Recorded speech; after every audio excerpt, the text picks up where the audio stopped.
പ്രിയപ്പെട്ടവരെ, ദേശീയതയുടെ നിർവചനങ്ങൾ എന്നതാണ് ഈ പാനൽ ചർച്ച ചെയ്യുന്നത്. ഇതിൽ പങ്കെടുത്തുകൊണ്ടിരിക്കുന്ന ആളുകളെ പരിചയപ്പെടുത്തേണ്ട ആവശ്യമില്ല. ചെറിയ രീതിയിൽ സംഘാടക സമിതിക്ക് വേണ്ടി പരിചയപ്പെടുത്തൽ കഴിഞ്ഞിട്ടുമുണ്ട്. ഒരു പാനലിലേക്കുള്ള ആളുകളെ നമ്മൾ തിരഞ്ഞെടുക്കുമ്പോൾ ആ വിഷയത്തിൽ അവർ സ്വീകരിച്ചു വരുന്ന നിലപാടുകൾ തീർച്ചയായും പരിഗണിക്കപ്പെടും.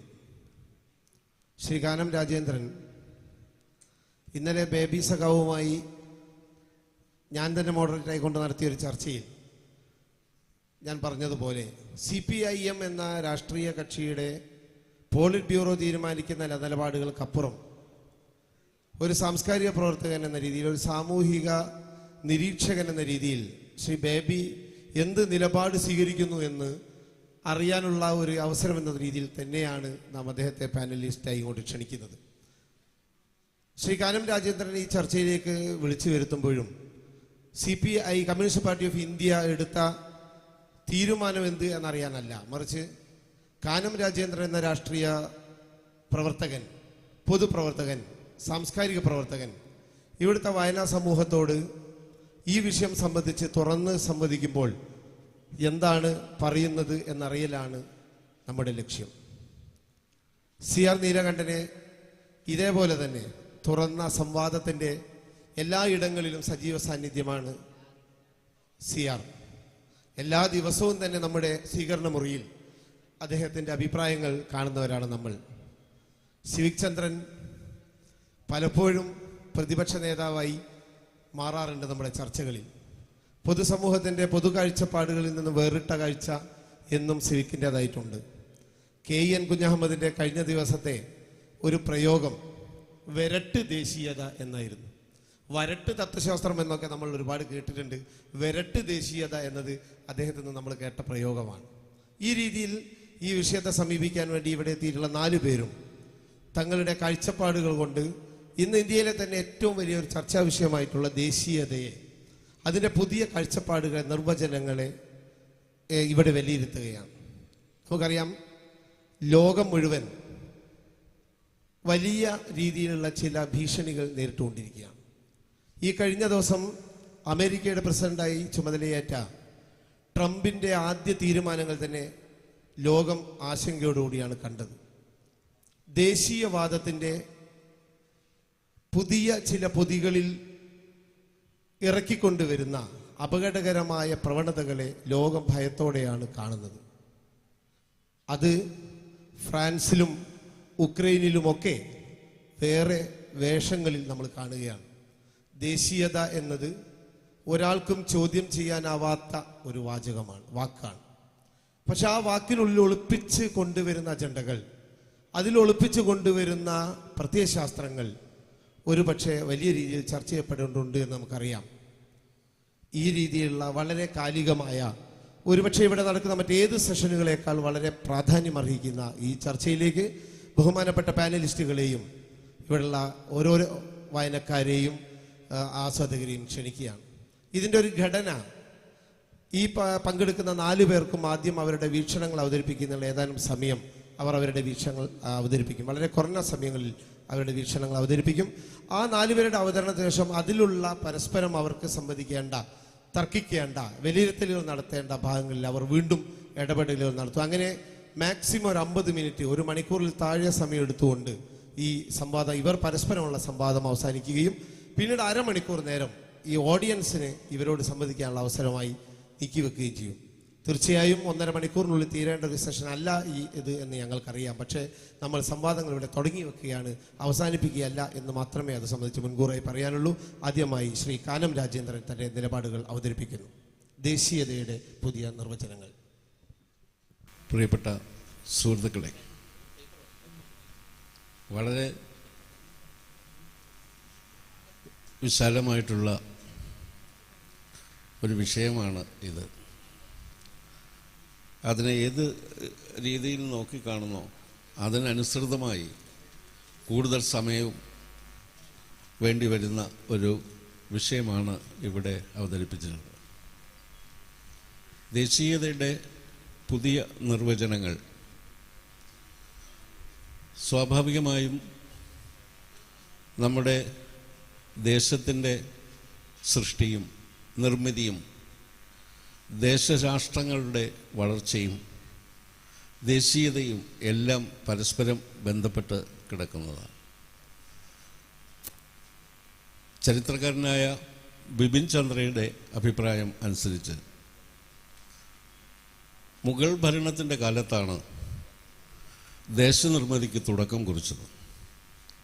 ബ്രിട്ടീഷുകാരുടെ ഭരണത്തിൻ്റെ കീഴിൽ ദേശത്തിനെ ഒരുമിപ്പിക്കാനുള്ള ശ്രമം നടത്തി. അവരുടെ ആവശ്യത്തിന് വേണ്ടിയായിരുന്നു എങ്കിലും. എന്നാൽ സ്വാതന്ത്ര്യ സമരം ആ രാജ്യത്തിൻ്റെ യോജിപ്പിൻ്റെ വേഗത വർദ്ധിപ്പിച്ചു. ബ്രിട്ടീഷുകാരുടെ നുകത്തിന് കീഴിൽ നിന്ന് പുറത്തു കിടക്കുന്നതിന് വേണ്ടിയുള്ള ഇന്ത്യയിലെ ജനങ്ങളുടെ സമരമാണ് ആ സ്വാതന്ത്ര്യ സമരത്തിന് ശക്തി പകർന്നതും വേഗത വർദ്ധിപ്പിച്ചതും. അതുകൊണ്ട് ഇന്ത്യൻ ദേശീയത എന്ന് പറയുന്നത് ജനങ്ങളുടെ ഐക്യമാണ് എന്ന് നാം നിർവചിക്കണം. ഇപ്പം ചൈന ദേശം എന്നവർ പറയാറില്ല, ചൈനീസ് ജനത എന്നാണ് പറയുന്നത്. ഇന്ത്യക്ക് എന്തുകൊണ്ട് അങ്ങനെ പറഞ്ഞുകൂടാ? ഇന്ത്യയിലെ ജനങ്ങളുടെ യോജിപ്പും ഇന്ത്യയിലെ ജനങ്ങളുടെ യോജിച്ച രാഷ്ട്ര നിർമ്മിതിക്ക് വേണ്ടിയുള്ള പ്രയാണവുമാണ് നമ്മുടെ പുരോഗതിയെ നിർണ്ണയിക്കുന്നത്. അതുകൊണ്ട് ജനങ്ങളെ ഒരുമിപ്പിക്കുന്ന ഒരു നിലപാട് രാജ്യത്ത് പൊതുവിൽ സ്വീകരിക്കണം. അത് ദേശീയത ശക്തിപ്പെടുത്തും. ദേശീയതയ്ക്ക് പുതിയ നിർവചനങ്ങൾ സ്വാതന്ത്ര്യ അനന്തര കാലഘട്ടത്തിൽ കൊടുക്കാൻ പറ്റിയില്ല എന്നതാണ് നാം പുറകോട്ട് പോകുന്നതിൻ്റെ കാരണങ്ങളിൽ ഒന്ന്. അപ്പോൾ അതുകൊണ്ട് ദേശീയത ജനങ്ങളുമായി ബന്ധിപ്പിച്ച് ജനങ്ങളുടെ ഐക്യത്തിൻ്റെ പ്രശ്നമായി അതിനെ കണ്ടുകൊണ്ട് ഇന്ത്യക്ക് പുരോഗതിയിലേക്ക് പോകാൻ കഴിയണം. ചരിത്രം നിർമ്മിക്കുന്നത് ജനങ്ങളാണ്, ചരിത്രം ദൈവം നിർമ്മിക്കുന്നതല്ല. ആ ജനങ്ങളുടെ പങ്ക് അംഗീകരിച്ചുകൊണ്ട് തന്നെ ഈ രാഷ്ട്ര നിർമ്മാണത്തിൽ ജനങ്ങളുടെ പങ്കിനെ സ്വാഗതം ചെയ്തുകൊണ്ട് മുന്നോട്ട് പോകണം. ദേശരാഷ്ട്രങ്ങളുടെ ചരിത്രം പരിശോധിക്കുമ്പോൾ രാഷ്ട്രനിർമ്മിതി കൊണ്ട് ഉണ്ടാകുന്ന നേട്ടത്തെക്കാൾ കൂടുതൽ ദേശരാഷ്ട്രങ്ങൾ എന്ന് പറയുമ്പോൾ സ്വാഭാവികമായും അവർ സ്വതന്ത്രമായിട്ടുള്ള രാഷ്ട്രങ്ങളാണ്. അവർ സാമ്പത്തികവും രാഷ്ട്രീയവുമായി സ്വാതന്ത്ര്യം നേടിക്കഴിയുമ്പോഴാണ് അതിന് ശക്തി ഉണ്ടാകുന്നത്.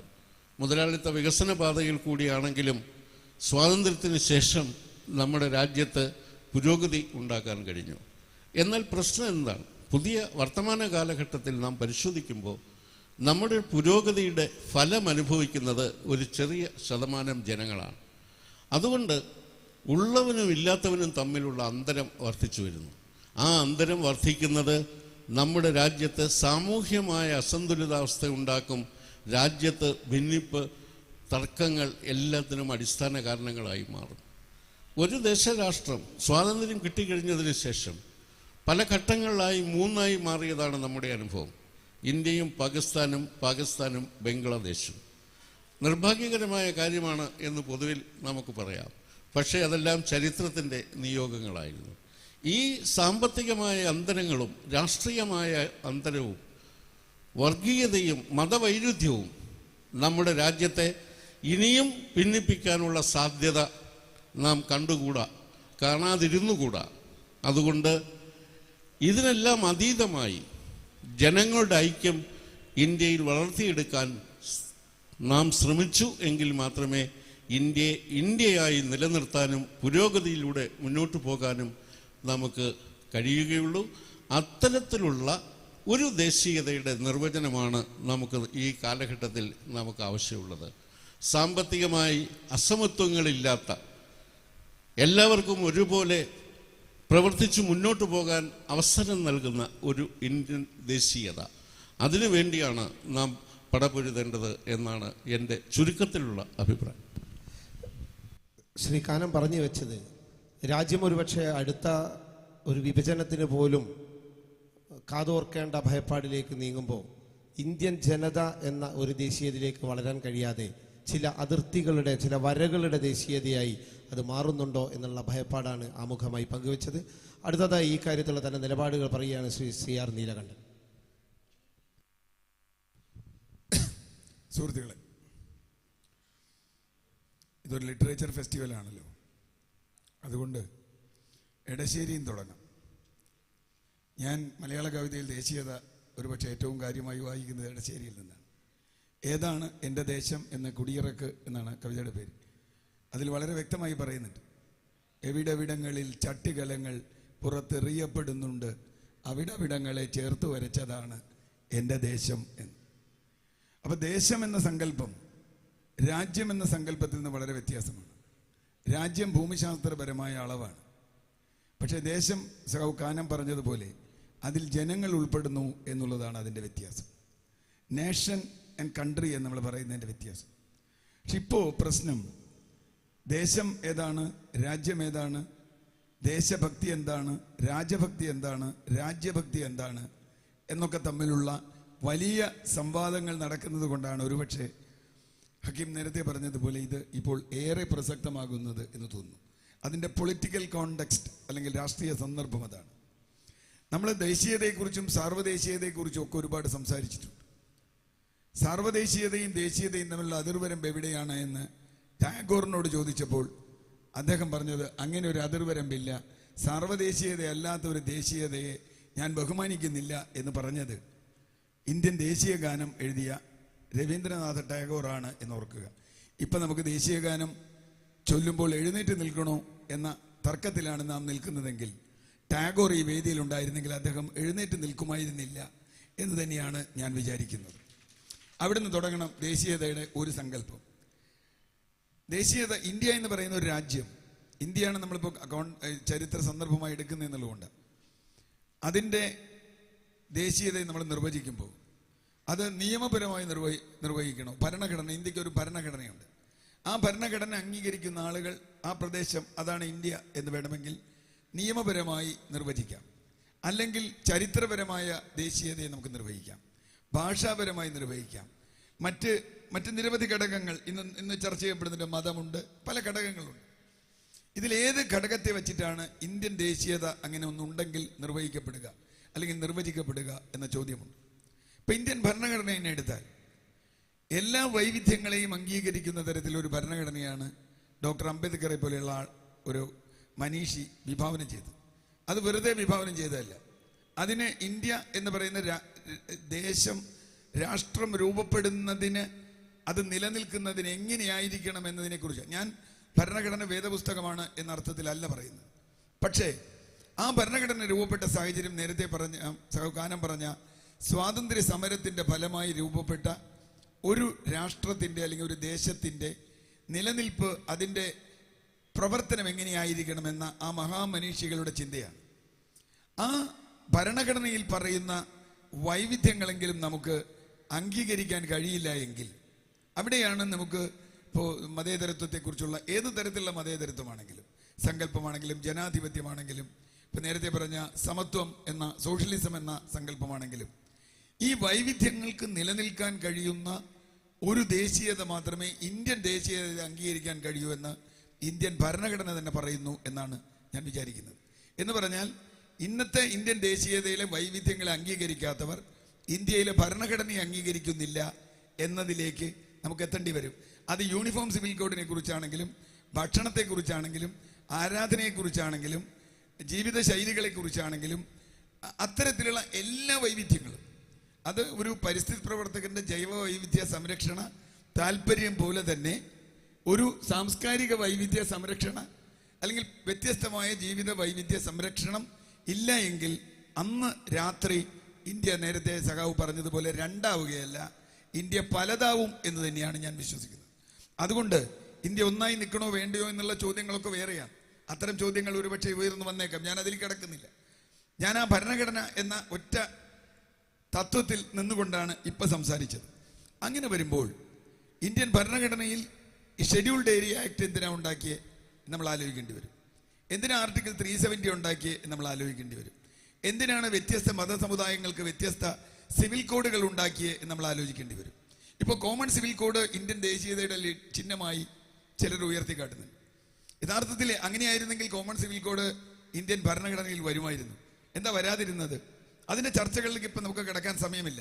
തീർച്ചയായും കോമൺ സിവിൽ കോഡ് സംബന്ധിച്ച വളരെ ദീർഘമായ കോൺസ്റ്റിറ്റ്യൂവൻ്റ് അസംബ്ലി ചർച്ച പരിശോധിച്ചാൽ നമുക്ക് മനസ്സിലാവും എന്തുകൊണ്ട് അത് വന്നില്ല. അപ്പം തീർച്ചയായിട്ടും അത്തരത്തിലുള്ള ചരിത്രത്തിൻ്റെ അംശങ്ങളെ മറന്നുകൊണ്ട് പോയിക്കൂടാ. മറ്റൊന്ന് സംസ്കാരവുമായി ബന്ധപ്പെട്ടത്. സാംസ്കാരിക ദേശീയത, ദേശീയ സംസ്കാരം എന്നൊക്കെ പറഞ്ഞാൽ ദേശീയ പക്ഷി, ദേശീയ മൃഗം, ദേശീയം അങ്ങനെയൊക്കെ പറയുന്ന പോലെ ദേശീയ സംസ്കാരം എന്നൊന്നുണ്ടോ? അങ്ങനെ അത് ആരുടെ സംസ്കാരമാണ്? എന്തെല്ലാം വ്യത്യസ്ത സംസ്കാരങ്ങൾ ഈ കൊച്ചു കേരളത്തിലുണ്ട്, അല്ലെങ്കിൽ മലബാറിലുണ്ട്. മലബാർ എന്ന് പറയുന്ന ചെറിയൊരു പ്രദേശത്ത് എന്തെല്ലാം സംസ്കാരങ്ങളുണ്ട്. ഇങ്ങനെ 512 നാട്ടുരാജ്യങ്ങൾ ചേർന്നതാണ് ഇന്ത്യ എന്നാണ് പറയപ്പെടുന്നതെങ്കിൽ 512-നകത്ത് ഇൻഡു എത്ര നമുക്ക് മാറ്റേണ്ടി വരും എന്ന ചോദ്യമുണ്ട്. അവിടെയും ഈ വൈവിധ്യം ഉണ്ട്. മറ്റൊന്ന്, ഇപ്പം ദേശത്തെക്കുറിച്ചുള്ള നമ്മുടെ ഭക്തിയെക്കുറിച്ച് നമ്മൾ വളരെ കാര്യമായി പറയുമ്പോൾ ജീവിതം നിലനിൽക്കാതെ വന്നാൽ പിന്നെ എന്ത് ദേശീയതയുള്ളത്? ഇടശ്ശേരി ചോദിച്ചെടുത്ത് തന്നെ തുടങ്ങുക. എനിക്ക് മണ്ണില്ലാത്തടത്ത് ഞാൻ എന്ത് ദേശീയതയാണ്? തൊഴിൽ തേടി, ജീവിതം തേടി, അല്ലെങ്കിൽ സൗഭാഗ്യങ്ങൾ തേടി ലോകത്തിൻ്റെ ഏത് ഭാഗത്തും നമ്മൾ പോകാൻ തയ്യാറാവുന്നുവെങ്കിൽ പിന്നെ നമ്മൾ ഈ പറയുന്ന ദേശീയതയുടെ അളവെന്താ? എങ്ങനെയാ അത് പറയാൻ പറ്റുക? നമ്മളാരും ദേശത്തോട് സ്നേഹമില്ലാത്തത് കൊണ്ട് അന്യദേശത്ത് പോയി ജീവിക്കുന്നവരാണെന്ന് പറയാൻ പറ്റില്ല. പക്ഷേ എൻ്റെ ദേശത്ത് എനിക്ക് നിൽക്കാൻ മണ്ണില്ലെങ്കിൽ, എനിക്ക് ജീവിതമില്ലെങ്കിൽ അത് വരാം. മറ്റൊന്ന് ഡിസ്പ്ലേസ്മെന്റ് എന്ന് പറയുന്ന സംഗതിയാണ്. ഇപ്പോൾ പണ്ട് ഒരുപക്ഷെ യുദ്ധങ്ങളായിരുന്നുവെങ്കിൽ, അല്ലെങ്കിൽ പിന്നെ അത് വികസനങ്ങളായിരുന്നുവെങ്കിൽ, ഇപ്പോൾ അത് മറ്റു തരത്തിലുള്ള ഭീകരവാദം എന്ത് പേരിലായാലും അത് നടത്തുന്ന ഡിസ്പ്ലേസ്മെന്റ്. ഇപ്പൊ ഈ അടുത്ത കാലത്ത് ഒരാൾ പറഞ്ഞു ജർമ്മനിയിൽ ജനസംഖ്യ കുറഞ്ഞതുകൊണ്ടാണ് ISIS പോലെയുള്ള ആക്രമണങ്ങൾക്ക് പ്രേരണ കൊടുത്തുകൊണ്ട് സിറിയയിൽ നിന്ന് ജർമ്മനിയിലേക്കും യൂറോപ്പിലേക്കും ആളുകളെ കൊണ്ടുപോകുന്നു. എനിക്ക് അതിന്റെ കഥ മനസ്സിലായിട്ടില്ല. എന്തായാലും അങ്ങനെ ഒരു വാദം ഒരാൾ ഉന്നയിക്കപ്പെടുക. അപ്പൊ ദേശീയതയുടെ നിർവചനം നമ്മൾ പിന്നെ എവിടെയാണ് അതിൽ വരിക? ഏറ്റവും ഒടുവിൽ എനിക്ക് ഇതിൽ ഏറ്റവും പ്രധാനപ്പെട്ട ഇവിടെ പൊളിറ്റിക്കൽ കോണ്ടെക്സ്റ്റിൽ തന്നെ പറയാനുള്ളത്, തീർച്ചയായും സിവിക്കും കെയ്യനും പറയും, ഇതിൻ്റെ ഒരു കമ്പോളവും മൂലധനവുമായി ബന്ധപ്പെട്ട ഒരു ദേശീയത, സാർവദേശീയത നിർവചനം കൂടി നമ്മൾ കാണേണ്ടതുണ്ട്. ഈ ദേശീയത തന്നെ ഒരുപക്ഷെ രൂപപ്പെട്ടത് ഒരു വലിയ കമ്പോളത്തിൻ്റെ സാധ്യത കണ്ടുകൊണ്ടാണ്. ഇന്നിപ്പോൾ ദേശീയ കമ്പോളം എന്നത് അപ്രസക്തമാണ്. ഇന്ന് സാർവദേശീയ കമ്പോളം വളരെ പെട്ടെന്ന് സാധ്യമാണ്. അതുകൊണ്ട് പഴയ ദേശീയതാ സങ്കല്പങ്ങൾ ഈ കമ്പോള അല്ലെങ്കിൽ ക്യാപിറ്റൽ പൊളിറ്റിക്സിന് ആവശ്യമില്ല എന്ന് വരുന്നൊരു സ്ഥിതിയുണ്ട്. തീർച്ചയായും ഇങ്ങനെ നിരവധി വ്യത്യാസങ്ങൾ, ഈ വ്യത്യാസങ്ങൾ ഉൾക്കൊള്ളുന്ന, അപ്പം ഞാൻ പറയുന്നത്, ഇപ്പോൾ പശുവിനെ തിന്നുന്നവനും മാംസം കഴിക്കാത്തവനും പച്ചില മാത്രം തിന്നുന്നവർക്കും പഴം മാത്രം കഴിക്കുന്നവർക്കും മഹാത്മാഗാന്ധിക്കും ബഡേ ഗുലാം അലി ഖാനും ഒക്കെ ജീവിക്കാവുന്ന ഒരു ഇന്ത്യയാണ് ഇന്ത്യയെങ്കിൽ ആ ദേശീയതയെ ഞാൻ അംഗീകരിക്കുന്നു. അല്ലെങ്കിൽ എനിക്കത് അംഗീകരിക്കാൻ ബുദ്ധിമുട്ടുണ്ട്. ഇടശ്ശേരിയിലാണ് CR നീലകണ്ഠൻ തുടങ്ങിയത്. ലിറ്ററേച്ചർ ഫെസ്റ്റിവലിൽ മറ്റൊരു കവിതയെക്കുറിച്ച് പറഞ്ഞുകൊണ്ട് നമുക്ക് മുന്നോട്ട് പോകാമെന്ന് വിചാരിക്കുന്നു. കഴിഞ്ഞ ആഴ്ച പുറത്തു വന്ന ഒരു OP സുരേഷിൻ്റെ കവിതയുടെ പേര്, ഏറ്റവും പുതിയ തലമുറയിലെ കവി OP സുരേഷിൻ്റെ കവിതയുടെ പേര് വരകൾ എന്നായിരുന്നു. ഒരു വരയ്ക്കപ്പുറം നിൽക്കുന്നവർ ശത്രുക്കളാവുക. വരകൾ എല്ലാത്തിനെയും നിയന്ത്രിക്കുന്ന ചില വരകൾ നമ്മുടെ ജീവിതത്തെ, നമ്മുടെ പ്രത്യയശാസ്ത്രങ്ങളെ, നമ്മുടെ ബോധങ്ങളെ, നമ്മുടെ സ്നേഹങ്ങളെ ഒക്കെ നിർവചിക്കുന്ന ഒരു കാലം. CR നീലകണ്ഠൻ എന്ന പരിസ്ഥിതി പ്രവർത്തകരുടെ സംസാരം കൂടി വന്നപ്പോൾ മറ്റൊരു വര കൂടി എനിക്ക് ഓർമ്മ വന്നു. ആ അതിർത്തി കടുവ വരച്ചതല്ല എന്ന് മാതൃഭൂമി അയച്ചപ്പോൾ ഇവർ കവർ സ്റ്റോറി ചെയ്തിരുന്നു.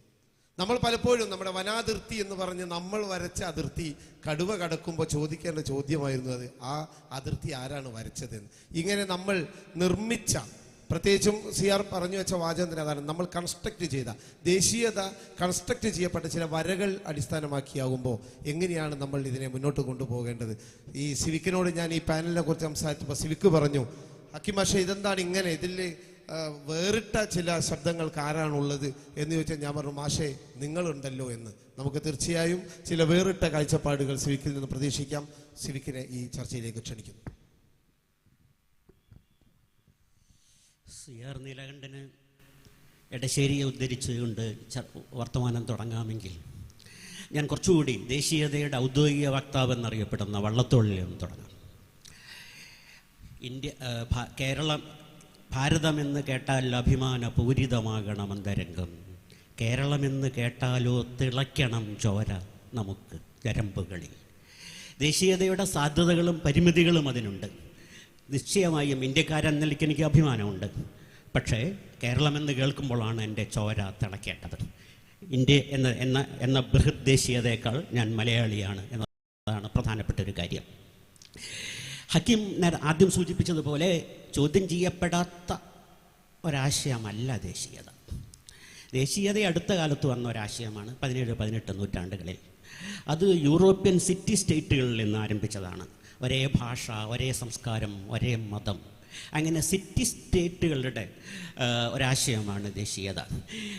അത് ഇന്ത്യയിലേക്ക് ഇന്ത്യൻ ദേശീയത നമ്മൾ നേരത്തെ സൂചിപ്പിച്ചതുപോലെ അത് വെള്ളക്കാർക്കെതിരായി, പാശ്ചാത്യ അധിനിവേശത്തിനെതിരായി രൂപപ്പെട്ട ദേശീയ പ്രസ്ഥാനം രൂപപ്പെടുത്തിയെടുത്തതാണ്. അതിലൊരു ഒരു ഭൂതകാലമുണ്ടായിരുന്നു, ഇന്ത്യയുടെ ഭൂതകാലമുണ്ടായിരുന്നു. നിശ്ചയമായും നമുക്കൊരു ശത്രുവും ഉണ്ടായിരുന്നു, വെള്ളക്കാരൻ. ദേശീയതയുടെ ഈ രണ്ട് കണ്ടീഷനുണ്ട്. ദേശീയതയ്ക്ക് തിരിച്ചു പോകാനായിട്ട് അതിൽ നിന്ന് ഊർജം സ്വീകരിക്കാനായി ഒരു നൊസ്റ്റാൾജിയ ആവശ്യമുണ്ട്. ദേശീയതയ്ക്ക് ഒരു ശത്രുവും ആവശ്യമുണ്ട്. സ്വാഭാവികമായും ഈ ആദ്യകാലത്ത്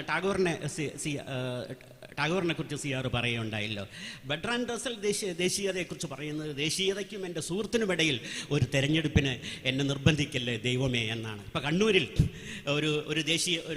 ഒരു സ്വന്തം മകൻ കൊല്ലപ്പെട്ടപ്പോൾ എനിക്ക് അവനെ കാണണ്ട, അവൻ ദേശദ്രോഹി എന്ന് പറഞ്ഞ അമ്മയല്ല എൻ്റെ മാതൃക.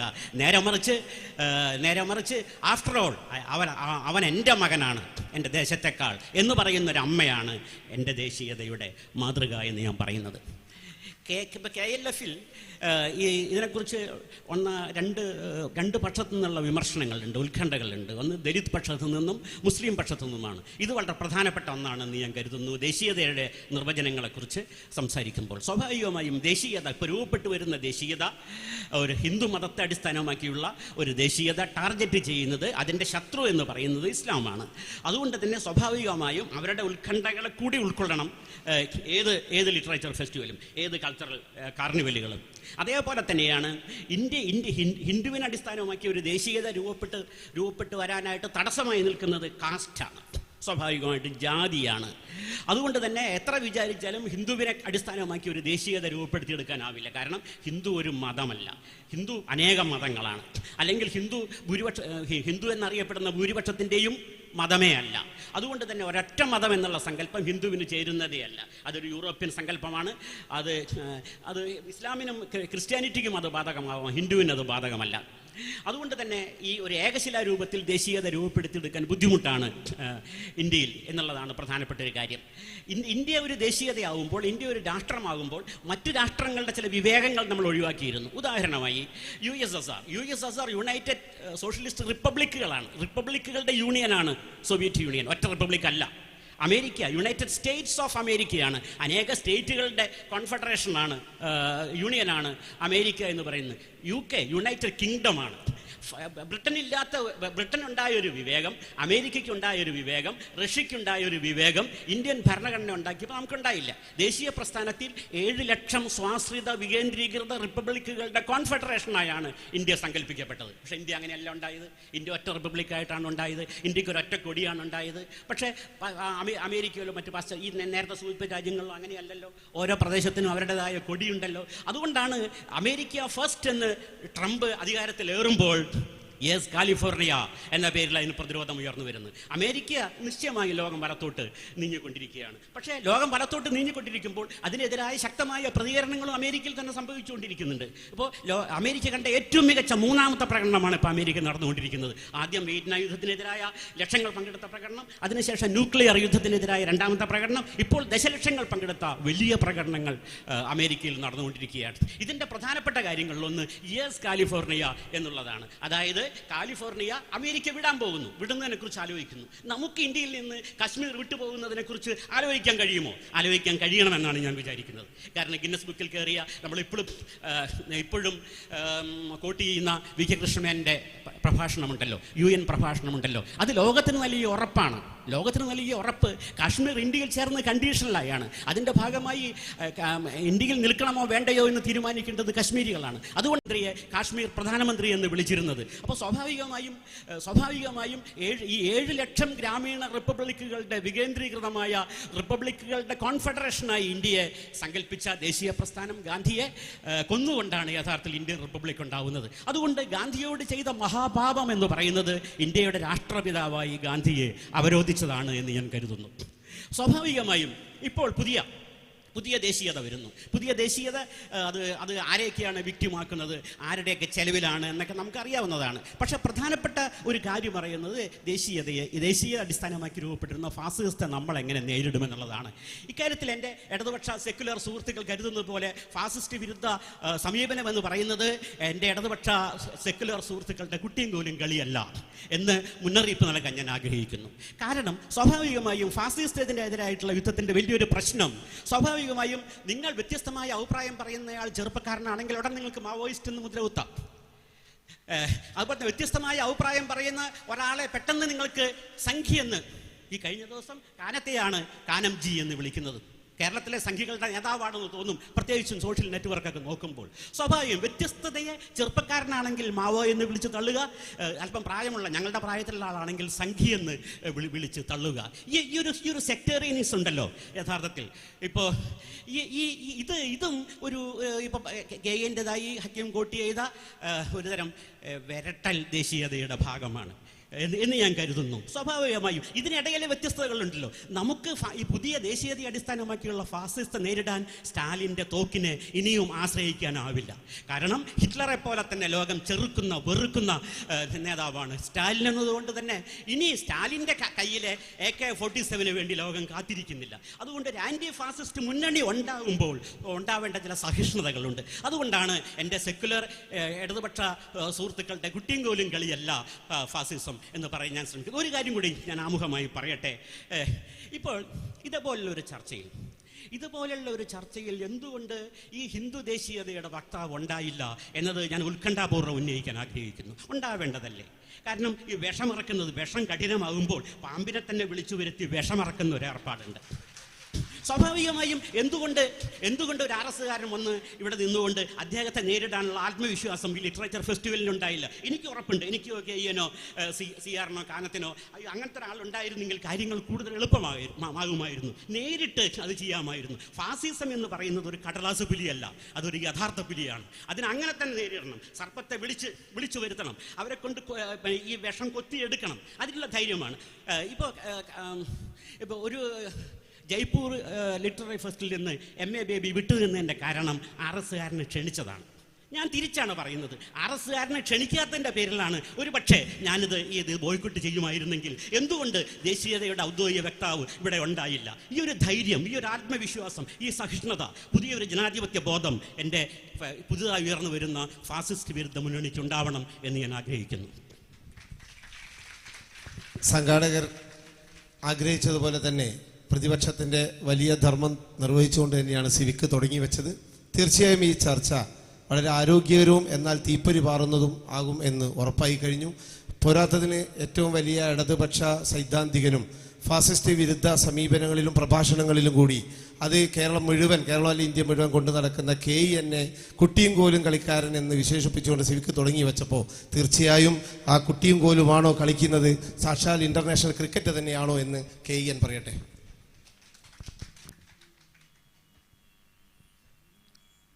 സുഹൃത്തുക്കളെ, ഇവിടെ നടന്നുകൊണ്ടിരിക്കുന്ന ഈ സംവാദത്തിൻ്റെ തുടർച്ചയിലാണ് സഖാവ് കാനും CR-ഉം സിവിക്കും എല്ലാം പറഞ്ഞതിൻ്റെ ഒരു തുടർച്ചയിൽ ദേശീയതയുടെ നിർവചനങ്ങളെക്കുറിച്ച് പറയുമ്പോൾ ഏറ്റവും കൃത്യമായി നമുക്ക് പറയാവുന്ന എന്ന് ഞാൻ കരുതുന്ന കാര്യം ഇന്ത്യൻ ജനത തന്നെയാണ് ഇന്ത്യൻ ദേശീയത. അതിൻ്റെ മുകളിലും അതിൻ്റെ താഴെയും മറ്റൊന്നുമില്ല. അതുകൊണ്ട് ഇന്ത്യൻ ജനതയാണ് ഇന്ത്യൻ ദേശീയത എന്ന് നാം തിരിച്ചറിയുകയാണെങ്കിൽ അതിൻ്റെ അടുത്ത ഒരു ചുവടുവെപ്പിലേക്ക് നാം കടക്കണം. അടുത്ത ചുവടുവെപ്പ് എന്ന് പറയുന്നത് ഇന്ത്യയിൽ എത്ര വൈവിധ്യങ്ങളുണ്ടോ അത്രയും ദേശീയ അനുഭൂതി ലോകങ്ങളുണ്ട്. വളരെ ലളിതമായി പറഞ്ഞാൽ ഒരു കാനം ദേശീയതയും ഒരു സിയാർ ദേശീയതയും ഒരു ഹക്കീം ദേശീയതയും ഒരു സിവിക്ക് ദേശീയതയും ഒരു KN ദേശീയതയും ഇവിടെ കൂടിയിരിക്കുന്ന ഓരോരുത്തരുടെ ദേശീയതയും തീർച്ചയായിട്ടും ദേശീയതയെ അതിൻ്റെ പരമമായ വൈവിധ്യങ്ങളിലേക്ക്, ബഹുസ്വരതകളിലേക്ക് വിസ്തൃതവും വിമോചിതവുമാക്കാൻ നമുക്ക് കഴിയുമോ എന്നതാണ് യഥാർത്ഥത്തിൽ ഇന്ന് ദേശീയതയുടെ നിർവചനം നേരിടുന്ന പ്രശ്നം. കാരണം ദേശീയതയുടെ നിർവചനം എവിടെയൊക്കെയോ തട്ടിത്തടഞ്ഞ് നിന്നുപോയിരിക്കുകയാണ്. ചിലരതിനെ ചില കുറ്റിയിൽ പിടിച്ച് കെട്ടിയിട്ടിരിക്കുകയാണ്. നമുക്ക് ആ കെട്ടു അഴിക്കണം, ആ കുറ്റിയും പൊരിക്കണം. അങ്ങനെ കുറ്റി പൊരിച്ചാൽ, കെട്ടഴിച്ചാൽ ഈ ദേശീയത വിമോചിതമാകും. അങ്ങനെ വിമോചിതമാകുന്ന ദേശീയതയാണ് ജനകീയ ദേശീയത. ആ ജനകീയ ദേശീയതയുടെ ഒരാവിഷ്കാരം സാധ്യമാകുന്നത് ഓരോ വ്യക്തിയും എങ്ങനെയാണ് ഈ ജീവിതം, ഈ രാഷ്ട്രത്തിൽ, അത് ഒരു പരിധിവരെ യാദൃച്ഛികമാണ്. നമ്മൾ ഇവിടെ ജനിച്ചു എന്നുള്ളത് യാദൃച്ഛികമാണ്. പക്ഷെ നമ്മൾ ഇവിടെ ജീവിക്കണം എന്നുള്ളത് ഒരു അനിവാര്യതയാണ്. ആ അനിവാര്യതക്ക് ഈ യാദൃച്ഛികതയെ കീഴ്പ്പെടുത്താൻ നമുക്ക് കഴിയണമെങ്കിൽ തീർച്ചയായിട്ടും ദേശീയത ഒരു അനുഭവമായിട്ട്, ഒരു അനുഭൂതിയായിട്ട് മാറണം. അത് മാറുന്നതിന് ആരാണ് തടസ്സം നിൽക്കുന്നത്? അപ്പോൾ അതുകൊണ്ട് രണ്ടാമത് ചെയ്യേണ്ടത്, ഇവിടെ നിലവിലുള്ള വ്യത്യസ്ത തരം ദേശീയതകളുണ്ട്. ആ ദേശീയതകളൊക്കെ ഓരോ ചരിത്രഘട്ടത്തിൽ രൂപപ്പെട്ടു വന്നതാണ്. ദേശീയത എന്ന് പറയുന്നത് തന്നെ നമുക്കെല്ലാം അറിയാവുന്നത് പോലെ ഒരു ആധുനിക നിർമ്മിതി മാത്രമാണ്. കൃത്യനിർമ്മിതിയാണത്. നാം നമ്മുടെ ചില ആവശ്യങ്ങൾക്ക് വേണ്ടി നിർമ്മിച്ചതാണ്. നമുക്ക് ആവശ്യമില്ലാത്തപ്പോൾ ഉപേക്ഷിക്കാവുന്ന ഒന്നുമാണത്. നമുക്ക് അത്രമേൽ ആവശ്യമുണ്ട് എന്നതുകൊണ്ടാണ് അത് നിലനിൽക്കുന്നത്. ഉദാഹരണം പറഞ്ഞാൽ, സാമ്രാജ്യത്വ വിരുദ്ധ സമരത്തിൻ്റെ ഭാഗമായിട്ടാണ് ഇന്ത്യൻ ദേശീയത രൂപപ്പെട്ടു വന്നത്. അതിനു മുമ്പ് ആധുനികമായ അർത്ഥത്തിൽ ഇന്ത്യൻ ദേശീയത നിലനിന്നിട്ടില്ല. അതുകൊണ്ട് സാമ്രാജ്യത്വ വിരുദ്ധതയാണ് ഉള്ളടക്കമെങ്കിൽ സാമ്രാജ്യത്വ വിരുദ്ധ സമരങ്ങളാണ്, തുടർന്ന് നടത്തുന്ന സമരങ്ങളാണ് അതിൻ്റെ ഉള്ളടക്കം. ആ അർത്ഥത്തിൽ ഇന്ത്യ രൂപപ്പെടുത്തിയ ദേശീയതയുടെ പ്രധാനപ്പെട്ട രണ്ട് രൂപം എന്ന് പറയുന്നത്, ഒന്ന് മഹാത്മാഗാന്ധി മുന്നോട്ട് വെച്ച സാമുദായിക ദേശീയതയാണ്, കമ്മ്യൂണൽ നാഷണാലിസം. മറ്റൊന്ന് ആ കമ്മ്യൂണൽ നാഷണാലിസത്തിൽ നിന്ന് വ്യത്യസ്തമായിട്ട്, കമ്മ്യൂണൽ നാഷണാലിസം കൃത്യമായി മുന്നോട്ട് വെക്കാൻ ശ്രമിച്ചത് ഇന്ത്യ വിവിധ മതങ്ങളുടെ ഒരു രാജ്യമാണ്. ഈ മതങ്ങൾ തമ്മിലുള്ള സൗഹൃദ ആവശ്യമുണ്ട്. പ്രധാനപ്പെട്ട രണ്ട് മതങ്ങൾ എന്ന അർത്ഥത്തിൽ ഗാന്ധി പേരെടുത്തു പറഞ്ഞു, ഹിന്ദു മുസ്ലിം മതങ്ങൾ, ഇസ്ലാം ഹിന്ദു മതങ്ങൾ. ഈ മതങ്ങളിൽപ്പെട്ട വ്യത്യസ്ത മനുഷ്യർ പൂക്കളാണെങ്കിൽ ഇന്ത്യൻ ദേശീയത എന്നത് മാലയാണ് എന്ന് അദ്ദേഹം പറഞ്ഞു. രണ്ടാമത് നെഹ്റു മുന്നോട്ട് വെച്ച സെക്കുലാർ നാഷണാലിസമാണ്. അവിടെ മതം പ്രസക്തമല്ല, പൗരത്വമാണ് പ്രസക്തം. ഈ പൗരത്വത്തിൽ തന്നെ സീനിയോറിറ്റി അപ്രസക്തമാണ്. 5000 കൊല്ലം മുമ്പ് വന്നവർ, 500 കൊല്ലം മുമ്പ് വന്നവർ, ഇന്നലെ വന്നവർ, അങ്ങനെയുള്ള സീനിയോറിറ്റി പ്രശ്നങ്ങൾക്ക് യാതൊരുവിധ പ്രസക്തിയുമില്ല. എന്ന് വന്നാലും മതി, ഇവിടുത്തെ ഭരണഘടനയൊക്കെ അനുസരിച്ച് ഇവിടെ ജീവിക്കുകയാണെങ്കിൽ തീർച്ചയായിട്ടും ഇവിടുത്തെ പൗരരാണ് എന്ന അർത്ഥത്തിൽ നെഹ്റു മുന്നോട്ട് വെച്ച സെക്കുലാർ നാഷണലിസമാണ്.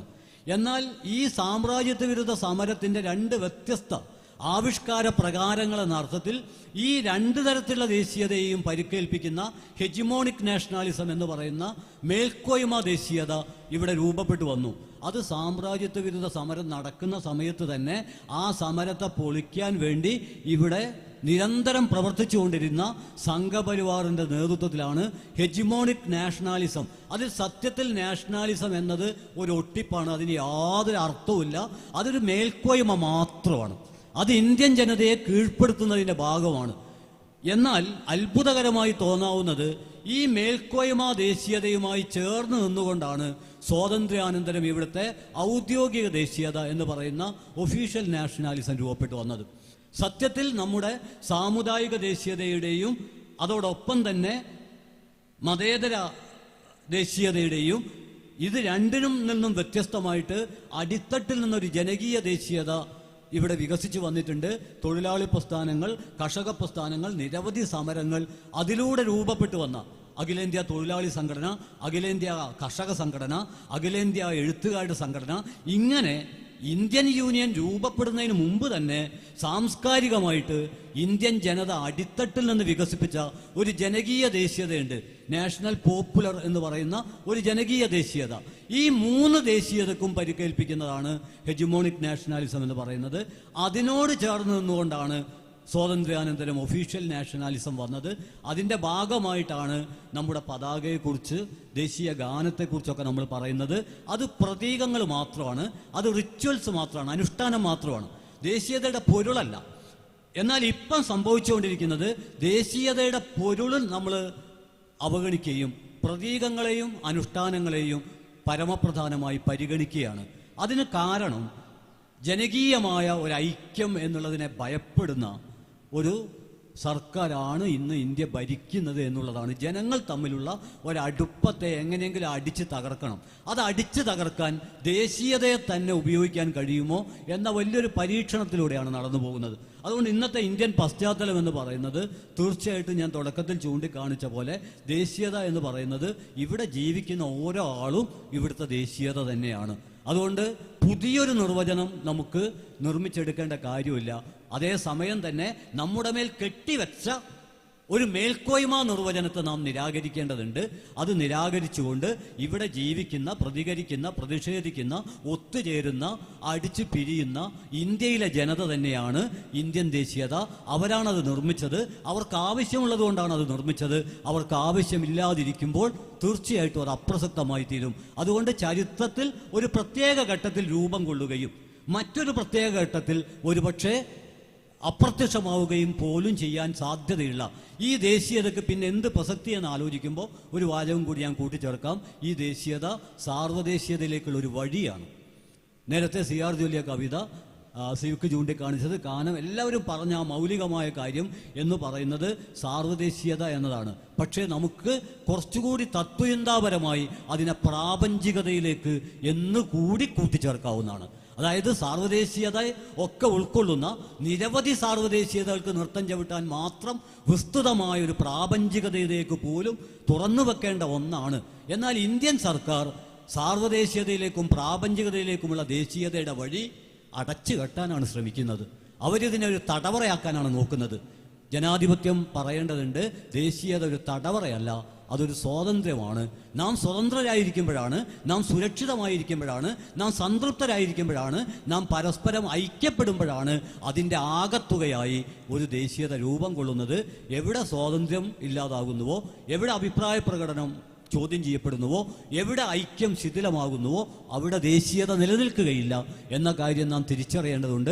അതുകൊണ്ട് ഞാൻ ഇങ്ങനെ ചുരുക്കുന്നു, നമുക്കൊരു ഇന്ത്യൻ ദേശീയത എന്ന് പറയുന്നത് പോലെ തന്നെ ഓരോരുത്തർക്കും ഒരു ഞാൻ ദേശീയത എന്നുകൂടി പറയാൻ കഴിയുന്ന വിധം എല്ലാ വൈവിധ്യങ്ങൾക്കും നൃത്തം ചവിട്ടാൻ മാത്രം വിസ്തൃതമാണ്, ആയിരിക്കണം നമ്മുടെ ജനകീയ ദേശീയത എന്നാണ് ആമുഖമായിട്ട് സൂചിപ്പിക്കാനുള്ളത്.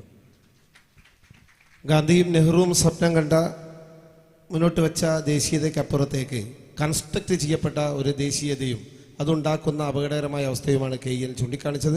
ഇനി ഇവർ 4 പേരും പങ്കുവെച്ച അഭിപ്രായങ്ങളിലുള്ള ഒരു എക്സ്റ്റൻഷൻ എന്ന രീതിയിൽ അവർക്ക് ഒരു തവണ കൂടി ഈ ചർച്ചയിൽ ഇടപെടാനുള്ള അവസരമാണ്. അത് കഴിഞ്ഞ് ഓഡിയൻസിന് ഇടപെടാനുള്ള അവസരം നൽകുന്നതാണ്. ശ്രീ കാനം രാജേന്ദ്രൻ ഒരിക്കൽ കൂടി നമ്മോട് സംസാരിക്കും.